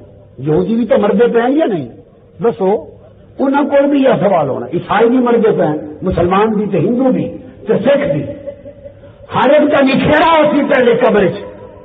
مر ربوں کا اس طرح کا نکھیرا ہوتی کہ رب نو مندا ہے یا برہما تو شیوا نو مندا ہے، گنگا رام نو مندا ہے، برہمن نو رام رام مندا ہے یا خدا نو.